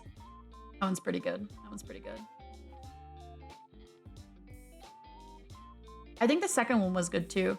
It was like a bananas and pajamas. Cream de banane and Jameson. That was pretty good. But yeah, you guys, when you go... Hi, cool, Jimus, cool. How's it going? When you guys go, take pictures, please. I want to live vicariously through you guys. I'm living vicariously. I'm going to be so jealous. I'm going to be so fucking jealous. I need you guys to understand. I'm going to be insanely jealous. I miss that place. I've only been there twice. And it's my favorite place in the whole fucking world. It's my favorite place in Toronto. I've only been there twice. It's mostly because I need to find, like, I only go with friends, first of all, and it's hard to, like, make time to go together. We take the train down. And then it's like, it's like kind of, I don't want to say it's expensive, because it's not, like, that bad, realistically. It's about what you'd expect to pay going to a bar and getting shots. You know what I mean? You know? And food, like everything together may come to like $50, $60-ish. It's like a bit more expensive. If you do a lot of shots, it does add up. But usually for me, by the fourth shot, I'm kind of tapped out. Fourth or fifth one, I'm kind of tapped out. Their mocktails are also good, for what it's worth. And you can get their food. Yeah, make sure it's chicken gravy for the poutine. They have some vegetarian food there as well, if anyone has like dietary restrictions.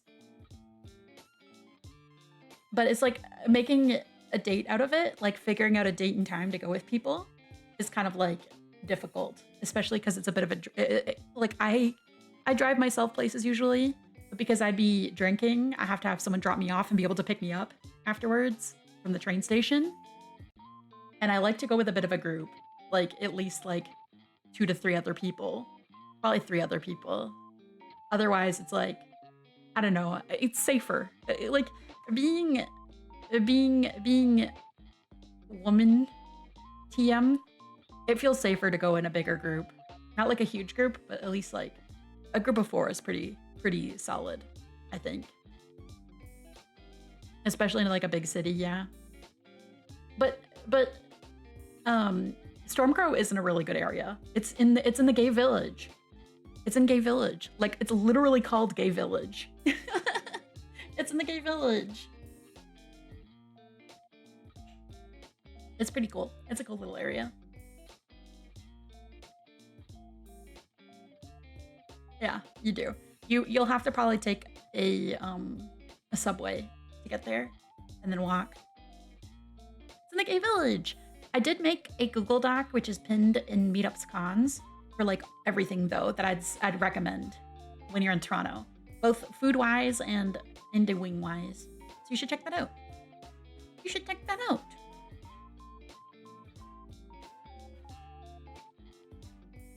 I'm gonna have to skip some of these. I'm so sorry. Some of them are memey ones.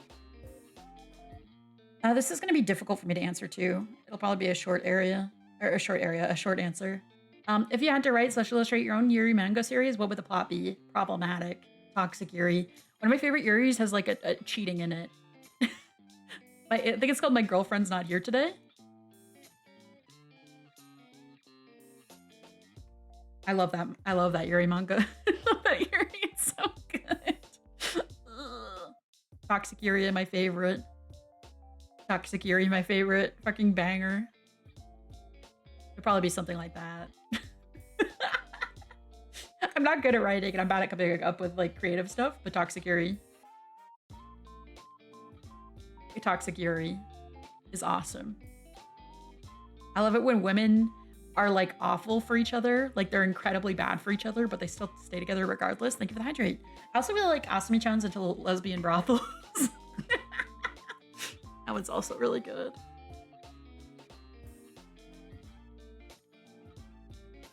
I found that in a Toys R Us once. I found it in a Toys R Us. Asami-chan's into lesbian brothels. And it was like...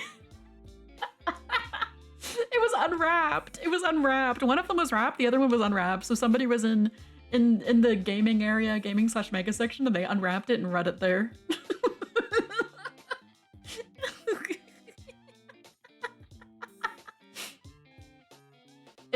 If there was a self-checkout, I would have bought it, but there wasn't. It was sold at a Toys R Us, yeah. It was sold at a Toys R Us. I need to continue reading it. I need to continue reading it.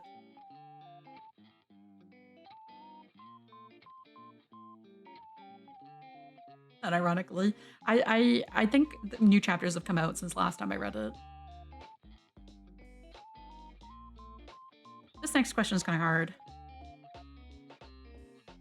If you could collab with any streamer, VTuber, or celebrity, who would it be and what would you all stream? It's so hard to say what streamers I want to collab with. I'm bad at collabing.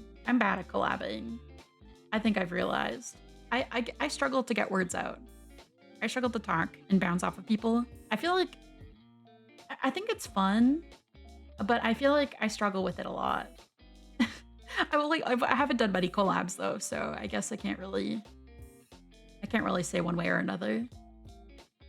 I would love, this is like a dream of mine. I would love to sing with Emily Haynes. I'd love to sing with Emily Haynes. That's always been a dream of mine. I've only done like 2 collabs, I think. Maybe 3. Not many. I'm also too shy to like reach out to people to collab, and then I get anxious about doing a collab. You sent it? Thank you. Hold on. Thank you. I get really shy. I would love to do more. Yeah, I sent the picture. Thank you, Vinku. One of them was wrapped, one of them was unwrapped. This was at a Toys R Us. I'm just bad at reaching out to people. I get scared. And I have a really bad fear of rejection as well. Fishy and I tried to set up a kind of big-ish collab, but a bunch of people just like didn't want to take part in it. The people that were invited. There's only like really 4 out of like 8 people that wanted to do it. So then most people left and I was like, oh. I also felt like, this is probably me overthinking things, but I only knew a few people in that group. And a lot of them are like bigger than me. And I haven't really interacted with them much. Was it 4? It was like 3 or 4. Hunie was going to be in for it, but then like everyone else dipped and Hunie was like, oh. Oh, I guess I won't take part. But it was just like Senna, Fishy, and myself that were like kind of down. Everyone else dipped, and a good chunk of them, I think it was because they didn't know me that well. Because a bunch of them were like, who's this? Who's May? I was like, hi, it's me. It's me, I'm sorry. Fishy is very sweet, and she tried to set something up. But I think it's just like, hard to get into like a group of people. You know what I mean? We wanted to do Gardic phone. We wanted to do Gardic phone. No matter what. And Mimi, yeah. Yeah, Mimi couldn't make it. She was one of the people that didn't really have time to do it. So it was okay. It was okay. I do want to do another Fishy collab with Fishy. I did want to get together a kind of big Gardic phone group because I think Gardic is really fun. That was actually the first stream I ever did. Lore wise, it was the first stream I ever did. Was Gardic with my friends. With people I didn't know, actually. I don't want to say friends. My friend was one of them. But Nana Asteria was a part of that group. That was in like 2020. It was Nana, Risu, Ray, Barry, like a different Barry, Berry. A few of those people have stopped streaming. I think one of them was Risuri as well. But Nana was part of that group, I remember. That was fun. Playing Nana's such a sweetheart. Nana's such a sweetheart. This thing of Borginess teacher, it's really difficult. It's really challenging. But I would love to do that again. I'd love to do another Gardic phone collab. I think it would be fun. But like if I had to pick something that was like really out there, it'd have to be, I'd love to sing with Emily Haynes. That's like a crazy dream and it's never gonna happen.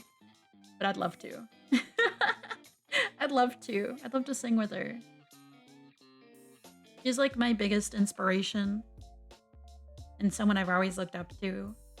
Metric has gotten me through a lot of like really hard times in my life.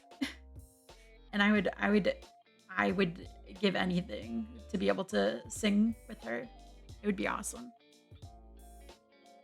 Streamers though, I'm shy. I'm too shy to really say who I would want to collab with. And I feel like I'd be too shy to collab as well. It's hard. It's hard, man. I think one person I'd like to collab with in the future that I think would also want to collab with me because we've been talking a lot. I think it'd be cool if Umi Kyoku was around and wanted to collab with me. We've been talking a bit. It would be fun. But I'd love to just like hang out with her off stream as well. She's a sweetheart. She's such a sweetheart. We want to play Pokopia together. I want to play Pokopia with her at some point.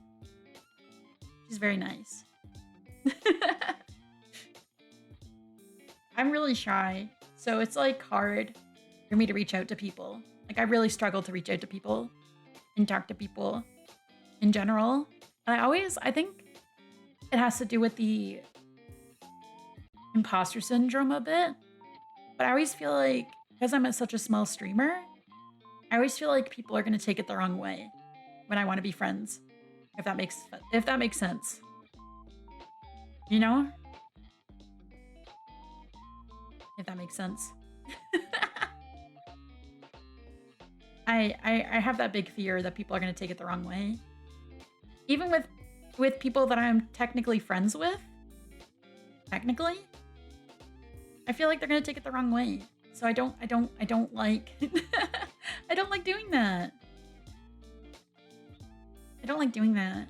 Because I don't want to be known that way either.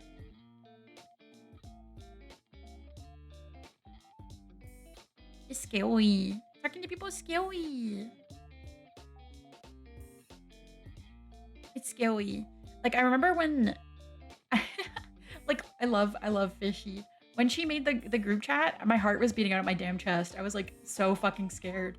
And then it wound up falling through. And I was like, I feel like this is my fault. I felt like it was my fault because barely anybody there knew me. You know what I mean? Because she had collabed with everybody there at least once or was like comfortable with them. I was like, I only know 3 people in this group. Hi. And only 2 of the people in this group are able to actually take part. It's scary. It's scary. I need to be less scared of reaching out to people, I think. That's something I need to work on. The collabing in general is like really scary for me. It's really scary. But I'm also very unhinged. And I fear it would be difficult to find someone to match my energy. Or that would be there's a lot of freaky VTubers out there, but I'm like a different kind of freak. I'm a different kind of freak.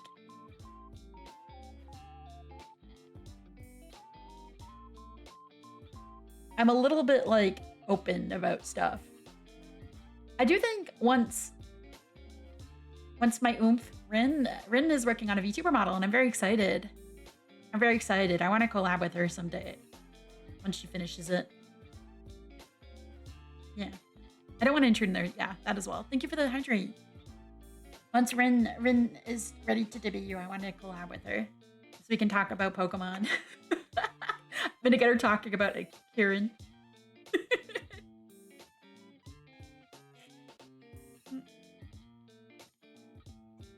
I need to play Slow Damage. I have it. I need to play it. If you had to play one video game as a full-time job, i.e. 8 hours a day, 5 days a week for a year, what game would you pick and why? Yeah. Ojamajo, Rin. I love her. I'm gonna get her talking about Kieran. She saw one of my tweets that I made about like the the one that's like incest non-con, like the the Pro Ship Brothers or something. And I was like, that's me. And she sent it to me and she's like, you're insane. She sent it to me, she's like, you're insane for saying this, by the way. She's like, you're insane. I'm like, this is a rent lowering tweet. This is a rent lowering tweet. The Owie Brothers. Yeah, it was like daddy issues, non-con. It was like incest, non-con, and something else. The Blowjob Brothers. Red lowering tweet. If I had to play one video game as a full-time job, okay, I wouldn't say Grand Blue. And ironically, I would get tired of Grand Blue. Final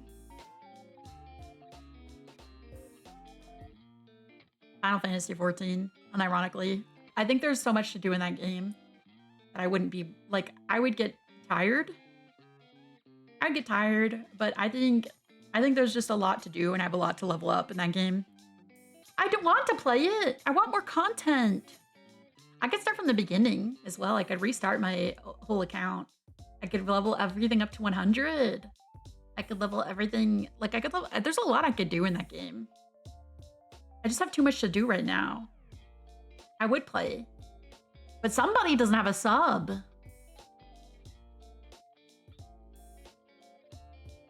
Somebody doesn't have a sub.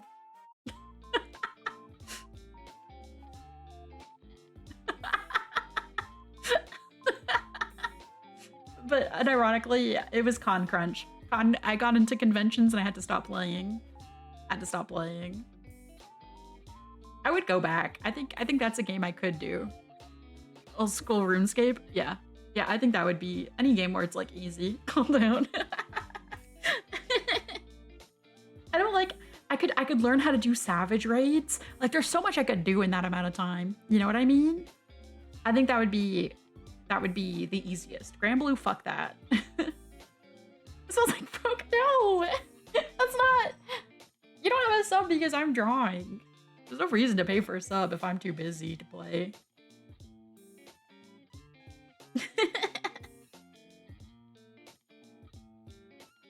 Only a few more questions. This took quite a long time, I'm sorry.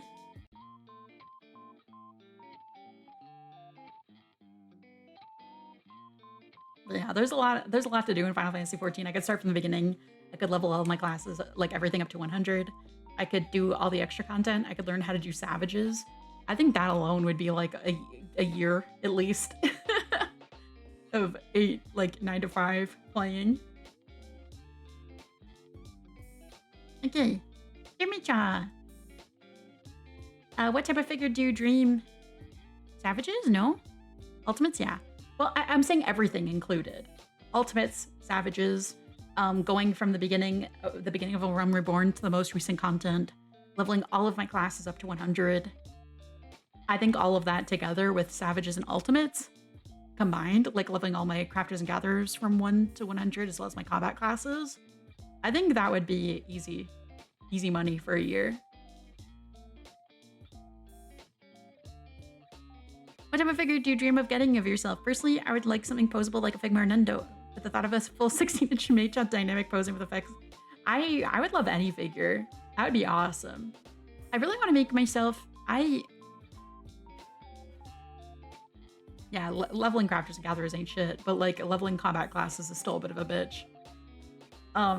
But I want to make, oh, 1 second. Sorry, guys.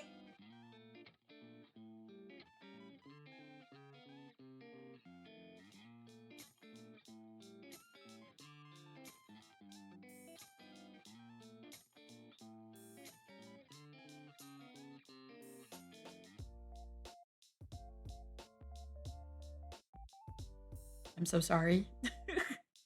I've worked on custom dolls. Like I would love to make a custom doll. That'd be fun.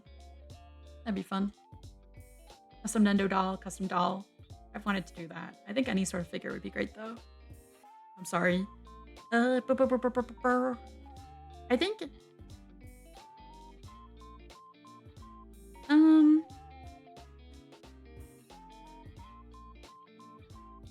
I'm gonna have to go through these really quickly. I forgot. I'd love to make an Nendo doll. I started working on a BJD, like a mint BJD. I'd love to make a new one. Which Pokemon artist or designer?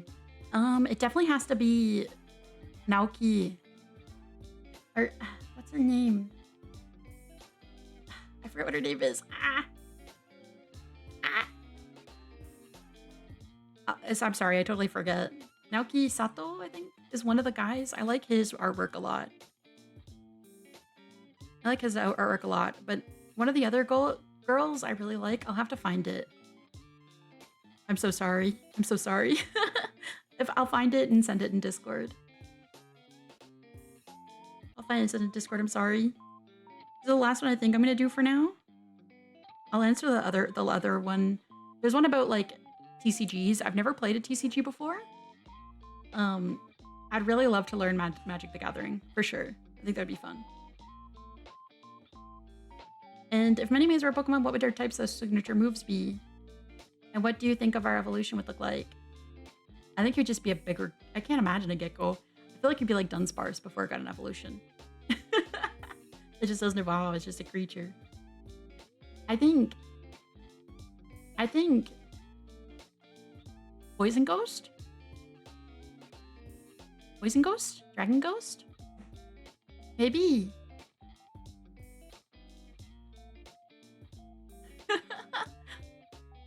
Maybe. I feel like it'd have to be part ghost type. Maybe Dragon Ghost.